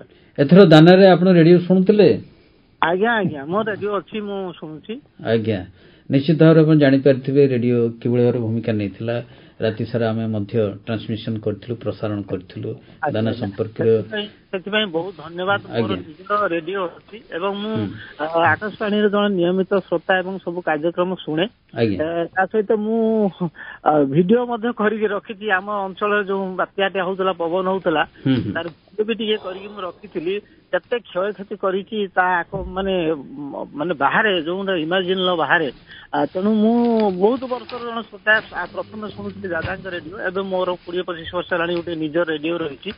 ମୁଁ ସବୁ କାର୍ଯ୍ୟକ୍ରମ ଶୁଣୁଛି। ନିଶ୍ଚିତ ଭାବରେ ଆପଣ ଶୁଣନ୍ତୁ ଏବଂ ଅନ୍ୟମାନଙ୍କୁ ମଧ୍ୟ ସଚେତନ କରନ୍ତୁ, ଅନ୍ୟମାନଙ୍କୁ ଶୁଣାନ୍ତୁ। ଆପଣ ଶ୍ରୋତା ମଣ୍ଡଳୀଟିଏ ଗଠନ କରନ୍ତୁ, ଲୋକମାନଙ୍କୁ ଯାହାକି ପ୍ରତି କ୍ଷେତ୍ରରେ ଯେମିତି ଜଳବାୟୁ ପରିବର୍ତ୍ତନ ହେଉଛି, କେତେବେଳେ କ'ଣ ସମସ୍ୟା ହେବ। ତେଣୁ ଆମେ ଯଦି ରେଡ଼ିଓ ଶୁଣୁଥିବା ହୁଏତ ଏଇ ଯେଉଁ ସମସ୍ୟା କ'ଣ, ତାର ସମାଧାନ କ'ଣ ବାଟ, ନିଜେ ବି କେମିତି ସତର୍କ ହୋଇଯିବା, ଏସବୁ ବିଷୟରେ ମଧ୍ୟ ଆପଣ ଜାଣିପାରିବେ ଏବଂ ଅନ୍ୟମାନଙ୍କୁ ମଧ୍ୟ ସଚେତନ କରିପାରିବେ। ତେବେ ଯେଉଁ ପ୍ରଶ୍ନ ଆପଣ କହିଲେ ମୁଁ ଅନୁରୋଧ କରୁଛି ଡକ୍ଟର ମହାନ୍ତିଙ୍କୁ ଏବଂ ତା ସହିତ ମୁଁ ଯୋଗ କରିବା ପାଇଁ ଚାହୁଁଛି ଯେଉଁ ଚାଷୀ ଯେତେବେଳେ କୌଣସି ଜଳବାୟୁ ପରିବର୍ତ୍ତନ ଧାରା ଯେମିତି ରହିଛି ବେଶୀ ପ୍ରଭାବିତ ହେଉଛି, ତେଣୁ ସେ କ୍ଷେତ୍ରରେ କ'ଣ ଆପଣଙ୍କର ପାଣିପାଗ ବିଭାଗ ତରଫରୁ ବି ସତର୍କ ବ୍ୟବସ୍ଥା ସବୁ ରହିଛି ବା ସୂଚନା ରହିଛି ଯେଉଁଟାକି ଚାଷୀମାନେ ମଧ୍ୟ ଉପକୃତ ହେବେ? ଠିକ୍ ଅଛି, ଦେଖନ୍ତୁ ଏ ବିଷୟରେ ତ ଆମେ ଆରମ୍ଭରୁ ମଧ୍ୟ ଆଲୋଚନା କରିସାରିଲେଣି। ତେବେ ଯେଉଁ ପ୍ରଥମ ଆପଣଙ୍କର ଯେଉଁ ପ୍ରଶ୍ନ ଥିଲା ଯେ ଜଳବାୟୁ ପରିବର୍ତ୍ତନ କାହିଁକି ହେଉଛି, ଏହା ଦୁଇଟି କାରଣ, ଉଭୟ ପ୍ରାକୃତିକ କାରକ ଏବଂ କୃତ୍ରିମ କାରକ। ପ୍ରାକୃତିକ କାରକ ହିସାବରେ ଆମର ଯେଉଁ ପୃଥିବୀର ଘୂର୍ଣ୍ଣା କକ୍ଷପଥ ରହିଲା, ଆଗ୍ନେୟଗିରି କାର୍ଯ୍ୟକଳାପ, କ୍ରଷ୍ଟାଲ ଗତିବିଧି ଏସବୁ ରହୁଛି ଏବଂ କୃତ୍ରିମ କାରକ ଭିତରେ ଆମର ଯେଉଁ ସବୁଜ ଗୃହ ବାଷ୍ପ ନିର୍ଗମନ, ଯାହାଫଳରେ କି ଉତ୍ତାପ ବୃଦ୍ଧି ପାଉଛି ଏବଂ ସିଏ ହିଁ ମୁଖ୍ୟ ଆମର ଜଳବାୟୁ ପରିବର୍ତ୍ତନ ପାଇଁ। ଏବଂ ଜଳବାୟୁ ପରିବର୍ତ୍ତନ ଯେଉଁ ପ୍ରତ୍ୟକ୍ଷ ପ୍ରଭାବ ଗୁଡ଼ିକ ମଧ୍ୟ ରହୁଛି, ତା ଭିତରେ ରହୁଛି ଆମର ଅନିୟମିତ ବୃଷ୍ଟିପାତ ର ବାରମ୍ବାରତା ଏବଂ ତାର ତୀବ୍ରତା ବୃଦ୍ଧି, ମରୁଡ଼ି, ବନ୍ୟା, ଘୂର୍ଣ୍ଣିବଳୟ, ଉତ୍ତାପ ଏବଂ ଶୀତଲହରୀ ଇତ୍ୟାଦି ଏସବୁ ଗୁଡ଼ିକ ତାର ପ୍ରଭାବ ରହୁଛି। ତେବେ ଦୁର୍ଗାବାବୁ ଯେଉଁ କଥା କହିଲେ, ଆମର ଯେଉଁ ଜଳବାୟୁ ପରିବର୍ତ୍ତନ ପରିପ୍ରେକ୍ଷୀରେ ବା ଆମର କ'ଣ ଭୂମିକା ରହୁଛି, ମୁଁ ଏଠି କହିବାକୁ ଚାହେଁ ଯେ ଆମେ ଓଡ଼ିଶା କୃଷି ଓ ବୈଷୟିକ ବିଶ୍ୱବିଦ୍ୟାଳୟ ତରଫରୁ ଆମେ ଯେଉଁ ଆମର IMD ରହିଛି ଭାରତୀୟ ପାଣିପାଗ ବିଭାଗ, ସିଏ ଆମକୁ ଆଗୁଆ 5 ଦିନ କ'ଣ ହେବ ପାଣିପାଗ ସେ ବିଷୟରେ ସୂଚନା ଦେଇଥାନ୍ତି ଏବଂ ତାକୁ ବେସ୍ କରିବା, ତାକୁ ଆଧାର କରି ଆମେ ପ୍ରତ୍ୟେକ ମଙ୍ଗଳବାର ଏବଂ ଶୁକ୍ରବାର ଦିନ ପାଣିପାଗ ଆଧାରିତ କୃଷି ଆଡଭାଇଜରୀ ବା କୃଷି ପରାମର୍ଶ ଆମେ ଚାଷୀମାନଙ୍କୁ ଦେଇଥାଉ, ଯାହାକି ଆମେ ଆକାଶବାଣୀରୁ ମଧ୍ୟ ପ୍ରତ୍ୟେକ ଦିନ ଆମର କୃଷି ସଂସାର କାର୍ଯ୍ୟକ୍ରମ ଶେଷରେ ପ୍ରଚାର କରିଥାଉ ଏବଂ ପ୍ରତ୍ୟେକ ଦିନ ସକାଳ 6:50ରେ ଯେଉଁ କୃଷି ସୂଚନା କାର୍ଯ୍ୟକ୍ରମ ଯାଏ ସେଥିରେ ମଧ୍ୟ ଆମେ ପ୍ରଚାର କରିଥାଉ ପାଣିପାଗ ସମ୍ବନ୍ଧିତ ସୂଚନା, ଯେଉଁଟାକି ଚାଷୀଟିଏ ସେ ଯେତେବେଳେ ତାର ଫିଲ୍ଡକୁ ବା ଚାଷ ଜମିକୁ ଯିବ ସେ ଜାଣିବ ଯେ ପ୍ରକୃତରେ ମୋର ଆଜି କ'ଣ କାର୍ଯ୍ୟକ୍ରମ ରହିଛି ବା ମୁଁ କ'ଣ କରିବି, ରୋଗପୋକ ହେଇପାରେ ବା ଅନ୍ୟାନ୍ୟ ଯେକୌଣସି ସମସ୍ୟା ହେଇପାରେ, ବର୍ଷା ହେବ କି ହେବ ନାହିଁ, ଯଦି ହେବ କେତେ ପରିମାଣରେ ବର୍ଷା ହେବ, ଆଗକୁ ଶୀତ ଲହରୀ ଅଛି କି ଉତ୍ତାପ ଲହରୀ ଅଛି, ସେ ତାକୁ ପ୍ରତିକାର କରିବା ପାଇଁ ବା ତାର ପ୍ରତିଷେଧକ ମୂଳକ ବ୍ୟବସ୍ଥା ପାଇଁ କ'ଣ ତାର ପରାମର୍ଶ ଆମେ ସବୁ ପୁଙ୍ଖାନୁପୁଙ୍ଖ ଭାବରେ ଆମେ ଅଲ୍ ଇଣ୍ଡିଆ ରେଡିଓକୁ ମଧ୍ୟ ଦେଇଥାଉ। ଆମର ବିଭିନ୍ନ ଖବରକାଗଜ ଯେଉଁ ଅଛନ୍ତି ପ୍ରିଣ୍ଟ ମିଡ଼ିଆ, ଇଲେକ୍ଟ୍ରୋନିକ ମିଡ଼ିଆ, ତା ଛଡ଼ା ଆମେ ପ୍ରତି କୃଷି ବିଭାଗର ଯେଉଁ ଜିଲ୍ଲାର ଯେଉଁ କୃଷି ବିଭାଗ ମୁଖ୍ୟ ସବୁ ଅଛନ୍ତି ଏବଂ କୃଷି ନିର୍ଦ୍ଦେଶକ ଅଛନ୍ତି ସେମାନଙ୍କୁ ମଧ୍ୟ ଦେଇଥାଉ। ତା ଛଡ଼ା ଆମର ଯେଉଁ ଭାରତୀୟ ପାଣିପାଗ ବିଭାଗର ଯେଉଁ ୱେବସାଇଟ୍ ଅଛି ସେଥି ମଧ୍ୟ ଆମେ ଅପଲୋଡ୍ କରିଥାଉ। ଆଶା କରୁଛୁ ନିଶ୍ଚିତ ଭାବରେ ଶ୍ରୋତାବନ୍ଧୁମାନେ ଅନେକ କଥା ଜାଣିପାରିଛନ୍ତି ଏବଂ ଉପକୃତ ମଧ୍ୟ ହେଉଛନ୍ତି। ଆଉ ଗୋଟେ ଶ୍ରୋତାବନ୍ଧୁଙ୍କର ଦେଖିବା ଟେଲିଫୋନ୍ କଲ୍। ହ୍ୟାଲୋ, ଜୟ ମା ସାରା, ନମସ୍କାର। ନମସ୍କାର। ନମସ୍କାର ଦୁର୍ଗା ବାବୁ ନମସ୍କାର, ତୁଷାର ବାବୁ ନମସ୍କାର ଏବଂ ପଣ୍ଡା ବାବୁ ନମସ୍କାର। ନମସ୍କାର ଆଜ୍ଞା। ମୁଁ ଶାରଦା ଚରଣ ଦାସ, କଣ୍ଟାପଡ଼ା କନକପୁର ଶାଳା ମନ୍ଦିର, ଜଗତସିଂହପୁର ଜିଲ୍ଲାରୁ କହୁଛି। ଆଜ୍ଞା ଆଜ୍ଞା, କୁହନ୍ତୁ, ସ୍ୱାଗତ କରୁଛୁ। ସାର୍, ଯୋଉ ଆପଣଙ୍କର ୱାର୍ଲଡରେ କ୍ଷେପଣାସ୍ତ୍ର ପରୀକ୍ଷା ହଉଛି, ମୋର ଗୋଟେ ପ୍ରଶ୍ନ ଯେ ତା ଯୋଗୁରୁ କିଛି ବର୍ଷା ପରିମାଣ କମୁଛି କି ଭାରତ ବର୍ଷରେ କିମ୍ବା ୱାର୍ଲଡରେ? ଆଉ ଦ୍ୱିତୀୟ ପ୍ରଶ୍ନ ହେଲା ଯୋଉ ଗାଡି ଘୋଡା ଚାଲୁଛି କିଛି ଗଭର୍ଣ୍ଣମେଣ୍ଟ ତା ଦେହରେ କିଛି ରୋକ ଲଗାଉ, ପବ୍ଲିକ ଗାଡି ଯେମିତି ବ୍ୟବହାର କରାଯାଏ ଯେମିତି ଆପଣଙ୍କର ୟୁରୋପ କଣ୍ଟ୍ରିରେ ହଉଛି। ନିଶ୍ଚିତ ଆପଣଙ୍କ କହିବା ଅନୁସାରେ ଆପଣ ଯାହା ଉତ୍ତର ଚାହୁଁଛନ୍ତି ଏବଂ ଆମେ ତ ସଚେତନ ହଉଛେ, ଆପଣ କହିଛନ୍ତି। ମୁଁ ଜଣେ 80 ବର୍ଷରୁ ସାର୍ ରେଡିଓ ଶୁଣୁଛି, 80 ବର୍ଷ ଶ୍ରୋତା, କଟକ ଆକାଶବାଣୀ। ଆଚ୍ଛା, 80 ବର୍ଷ ହେଲାଣି ଆପଣଙ୍କୁ, ବହୁତ ବହୁତ ଧନ୍ୟବାଦ। ଆପଣ ନିୟମିତ ଶୁଣୁଥାନ୍ତୁ। 80 ମସିହାରୁ? ଆଚ୍ଛା, ଠିକ ଅଛି, ବହୁତ ଭଲ କଥା। ଆପଣ ନିୟମିତ ଶୁଣୁଥାନ୍ତୁ ଏବଂ ଅନ୍ୟମାନଙ୍କୁ ମଧ୍ୟ ସଚେତନ କରନ୍ତୁ। ବାତ୍ୟା ଟାଇମ ତ ସାର୍ ମତେ ପଚାରନ୍ତି, ସେତେବେଳେ ତ ମୋବାଇଲ ନଥିଲା, ମତେ ପଚାରନ୍ତି, ମୁଁ ବେଶୀ ଶୁଣେ ରେଡିଓ ଆମ ଗାଁରେ, ମତେ ପଚାରନ୍ତି ଯେ ବାତ୍ୟା କୁଆଡୁ ଗଲା, କ'ଣ ହେଲା, ମୁଁ ସବୁ କହେ ତାଙ୍କୁ। ଆଉ ସାର୍ ବହୁତ ଧନ୍ୟବାଦ। ମୁଁ ଅନୁରୋଧ କରୁଛି ଡକ୍ଟର ମହାନ୍ତିଙ୍କୁ ଏ ପ୍ରଶ୍ନର ସଂକ୍ଷେପରେ ଉତ୍ତର ଦେବା ପାଇଁ। ଦେଖନ୍ତୁ, ଆପଣ ଯୋଉ କଥା କହିଲେ ବର୍ଷା ପରିମାଣ କମୁଛି ତାହା ନୁହଁ, ଆମେ ଯଦି ଦେଖିବା ଆମ ରାଜ୍ୟରେ ବର୍ଷା ପରିମାଣ ବଢୁଛି କିନ୍ତୁ ଗୋଟେ ଗୋଟେ ଦିନରେ ଅଧିକ ବର୍ଷା ହେଇଯାଉଛି। ତା ଫଳରେ ମଝିରେ ମଝିରେ ଆମର ଦୀର୍ଘକାଳୀନ ଯୋଉ ଶୁଷ୍କ ପାଗ ଯୋଉଟା ଆମେ ଡ୍ରାଏ ସ୍ପେଲ୍ ବୋଲି କହୁଛୁ ସେ ରହୁଛି, ଯୋଉଟା କି ଆମର ଚାଷବାସକୁ ପ୍ରଭାବ ପକାଉଛି। ଏବଂ ଆପଣଙ୍କର ଶୀତ ଦିନର ଯୋଉ ଅବଧି ତାହା ମଧ୍ୟ କମି ଯାଉଛି ଏବଂ ପ୍ରାୟ ଆପଣଙ୍କର ଖରା ଦିନଟା ଜୁନ ମାସ ପର୍ଯ୍ୟନ୍ତ ମଧ୍ୟ ସେ ରହୁଛି ଏବଂ ପ୍ରାକ୍ ମୌସୁମୀ ବର୍ଷା ହେଉଛି, ମୌସୁମୀ ବିଳମ୍ବରେ ଆଗମନ ହେଉଛି। ଏସବୁ ଆମର ଜଳବାୟୁ ପରିବର୍ତ୍ତନ ପ୍ରଭାବ ହିସାବରେ ଆମ ରାଜ୍ୟରେ ଏସବୁ ପ୍ରଭାବ ପକାଉଛି। ଯୁଗଳ ବାବୁ ଆପଣ ଟିକେ କହିବେ, ସମୟ ତ ସରି ଆସିଲାଣି, ଶ୍ରୋତାବନ୍ଧୁ ଅନେକ ଟେଲିଫୋନ କଲ୍ ମଧ୍ୟ ନେଲେଣି, ଆପଣ କ'ଣ ସଚେତନ କରିବା ପାଇଁ ଚାହୁଁଛନ୍ତି? ମୁଁ ଦେଖନ୍ତୁ, ପ୍ରତ୍ୟେକ ବର୍ଷ ଫେବୃଆରୀ ମାସର 13 ତାରିଖ ଦିନଟିକୁ ରେଡିଓ ଦିବସ ଭାବରେ ପାଳନ କରାଯାଏ। ଏହାର ଉଦ୍ଦେଶ୍ୟ ଏବଂ ଲକ୍ଷ୍ୟ ହେଉଛି ଆପଣଙ୍କୁ ସଚେତନ କରାଇବା, ସୂଚନା ଦେବା। ଆପଣ ଦୀର୍ଘ 45 ବର୍ଷ ହେଲା ରେଡିଓ ଶୁଣି ଆସୁଛନ୍ତି 1980 ମସିହାରୁ। ଆପଣ ନିଜେ ଅନୁଭବ କରିଥିବେ ଯେ ଆମର କାର୍ଯ୍ୟକ୍ରମ ହେଉଛି ଆପଣମାନଙ୍କ ପାଇଁ, ଆପଣମାନଙ୍କ ସହିତ। ତେଣୁ ଆମେ ମଧ୍ୟ ଆମ କାର୍ଯ୍ୟକ୍ରମରେ ସବୁବେଳେ ଚାହୁଁ ଯେ ପାଣିପାଗ କେବଳ ନୁହେଁ, ବରଂ ଯେଉଁ ସମସ୍ୟା ଆପଣଙ୍କ ସହିତ ରହିଛି, ଆପଣଙ୍କୁ ପ୍ରଭାବିତ କରୁଛି, ଆପଣମାନଙ୍କୁ ଜଡ଼ିତ କରୁଛି, ସେ ସମସ୍ୟାର ସମାଧାନ କିପରି କରିପାରିବା। କିନ୍ତୁ ଏଇଠି ଆମେ ଆପଣମାନଙ୍କୁ ଗୋଟେ ଅନୁରୋଧ ମଧ୍ୟ କରିବୁ ଯେ କେବଳ ଆମେ ଆଗେଇଲେ ହେବ ନାହିଁ, ଆମ ସହିତ ଆପଣ ମଧ୍ୟ ଆସନ୍ତୁ, ପାଦକୁ ପାଦ ମିଳାନ୍ତୁ, କାନ୍ଧକୁ କାନ୍ଧ ମିଳାନ୍ତୁ, ଆମ କାର୍ଯ୍ୟକ୍ରମରେ ଭାଗିଦାର ହୁଅନ୍ତୁ ଏବଂ ଆମେ ଯେଉଁ ସୂଚନା ଦେଉଛୁ, ଆମେ ଯେଉଁ ଆପଣଙ୍କୁ ଜ୍ଞାନବର୍ଦ୍ଧକ ବିଭିନ୍ନ କାର୍ଯ୍ୟକ୍ରମ ପ୍ରଚାର ପ୍ରସାର କରୁଛୁ ତାକୁ ଶୁଣି ଲାଭ ଉଠାନ୍ତୁ, ଅନ୍ୟମାନଙ୍କୁ ମଧ୍ୟ ସଚେତନ କରନ୍ତୁ। ବାରମ୍ବାର ଆମେ କହିଛୁ ଯେ ଜଣେ ବ୍ୟକ୍ତି ଚାହିଁଲେ ମଧ୍ୟ ଦୁନିଆରେ ପରିବର୍ତ୍ତନ ଆଣିପାରିବ, ସେଇ ଜଣକ ବ୍ୟକ୍ତି ଆପଣ ହୁଅନ୍ତୁ। ନିଶ୍ଚିତ ଭାବରେ। ତେବେ ଶ୍ରୋତାବନ୍ଧୁ, ସମୟ ତ ସରି ଆସିଲାଣି, ଏତିକି ଆମେ କହିବୁ। ରେଡିଓ ୱାର୍ଲଡ ରେଡିଓ ଡେ ବା ବିଶ୍ୱ ରେଡିଓ ଦିବସ ଫେବୃଆରୀ 13 ତାରିଖକୁ ପାଳନ କରାଯାଏ। ଆମେ ସେଦିନ ମଧ୍ୟ ଆମେ ବିଭିନ୍ନ କାର୍ଯ୍ୟକ୍ରମ ମାଧ୍ୟମରେ ଶ୍ରୋତାବନ୍ଧୁମାନଙ୍କୁ ବା ଜନସାଧାରଣଙ୍କୁ ଆମେ ସଚେତନ କରିବା। ଆଉ ରେଡିଓ 2011ରୁ ଯେତେବେଳେ ଆମେ ଆରମ୍ଭ କରିଛେ ଯେ ଆମର ଯେଉଁ ବିଶ୍ୱ ରେଡିଓ ଦିବସ ପାଳନ, ଆମେ ଜାଣିବା ଦରକାର ଯେ ରେଡିଓ ଘାତ ପ୍ରତିଘାତ ମଧ୍ୟରେ ସେ ଆଗେଇ ଚାଲିଛି। ଆମକୁ ଦେଖିବାକୁ ପଡ଼ିବ, ଏହାକୁ ବଞ୍ଚାଇବାକୁ ପଡ଼ିବ, କାହିଁକିନା ରେଡିଓ ସବୁଦିନ ପାଇଁ ରହିବ। ଯେ ଅନେକଙ୍କର ଧାରଣା ଥାଏ ଯେ ରେଡିଓ ବର୍ତ୍ତମାନ କିଏ ଶୁଣୁନାହାନ୍ତି, ସେ କଥା ନୁହେଁ। ରେଡିଓ ଶୁଣୁଛନ୍ତି, ସିଏ ଦୁଃଖ ସୁଖର ସାଥୀ। ପ୍ରତ୍ୟେକ କ୍ଷେତ୍ରରେ ଯେକୌଣସି ଅସୁବିଧା ରେଡିଓ ପ୍ରଥମେ ଆପଣମାନଙ୍କୁ ସୂଚନା ଦେବ। ଆଶା କରୁଛୁ ନିଶ୍ଚିତ ଭାବରେ ଆପଣମାନେ ଉପକୃତ ହେବେ। ଶ୍ରୋତାବନ୍ଧୁ, ଆଜିର ଲାଇଭ୍ ଫୋନ୍ ଇନ୍ ପ୍ରଶ୍ନମଞ୍ଚ କାର୍ଯ୍ୟକ୍ରମରେ ବିଶେଷଜ୍ଞ ଭାବେ ଉପସ୍ଥିତ ଥିଲେ ଓଡ଼ିଶା କୃଷି ଓ ବୈଷୟିକ ବିଶ୍ୱବିଦ୍ୟାଳୟ କୃଷି ପାଣିପାଗ ବିଭାଗର ବିଭାଗୀୟ ମୁଖ୍ୟ ତଥା ପାଣିପାଗବିତ୍ ଡକ୍ଟର ତୁଷାରଞ୍ଜନ ମହାନ୍ତି ଏବଂ ଆମର ଅତି ପରିଚିତ ଯିଏକି ଅନେକ ଦିନର ଯେଉଁ ଅଭିଜ୍ଞତା ଆକାଶବାଣୀ ସହିତ ସମ୍ପୃକ୍ତ ଆକାଶବାଣୀର ସହକାରୀ କେନ୍ଦ୍ର ନିର୍ଦ୍ଦେଶକ ଯୁଗଳ କିଶୋର ପଣ୍ଡା। ଆଶା କରୁଛୁ ନିଶ୍ଚିତ ଭାବରେ ଉପକୃତ ହେବେ, ସଚେତନ ହୁଅନ୍ତୁ। ଆଜିର ଲାଇଭ୍ ଫୋନ୍ ଇନ୍ କାର୍ଯ୍ୟକ୍ରମକୁ ବର୍ତ୍ତମାନ ଆମେ ଏଇଠି ରଖୁଛୁ। ନମସ୍କାର।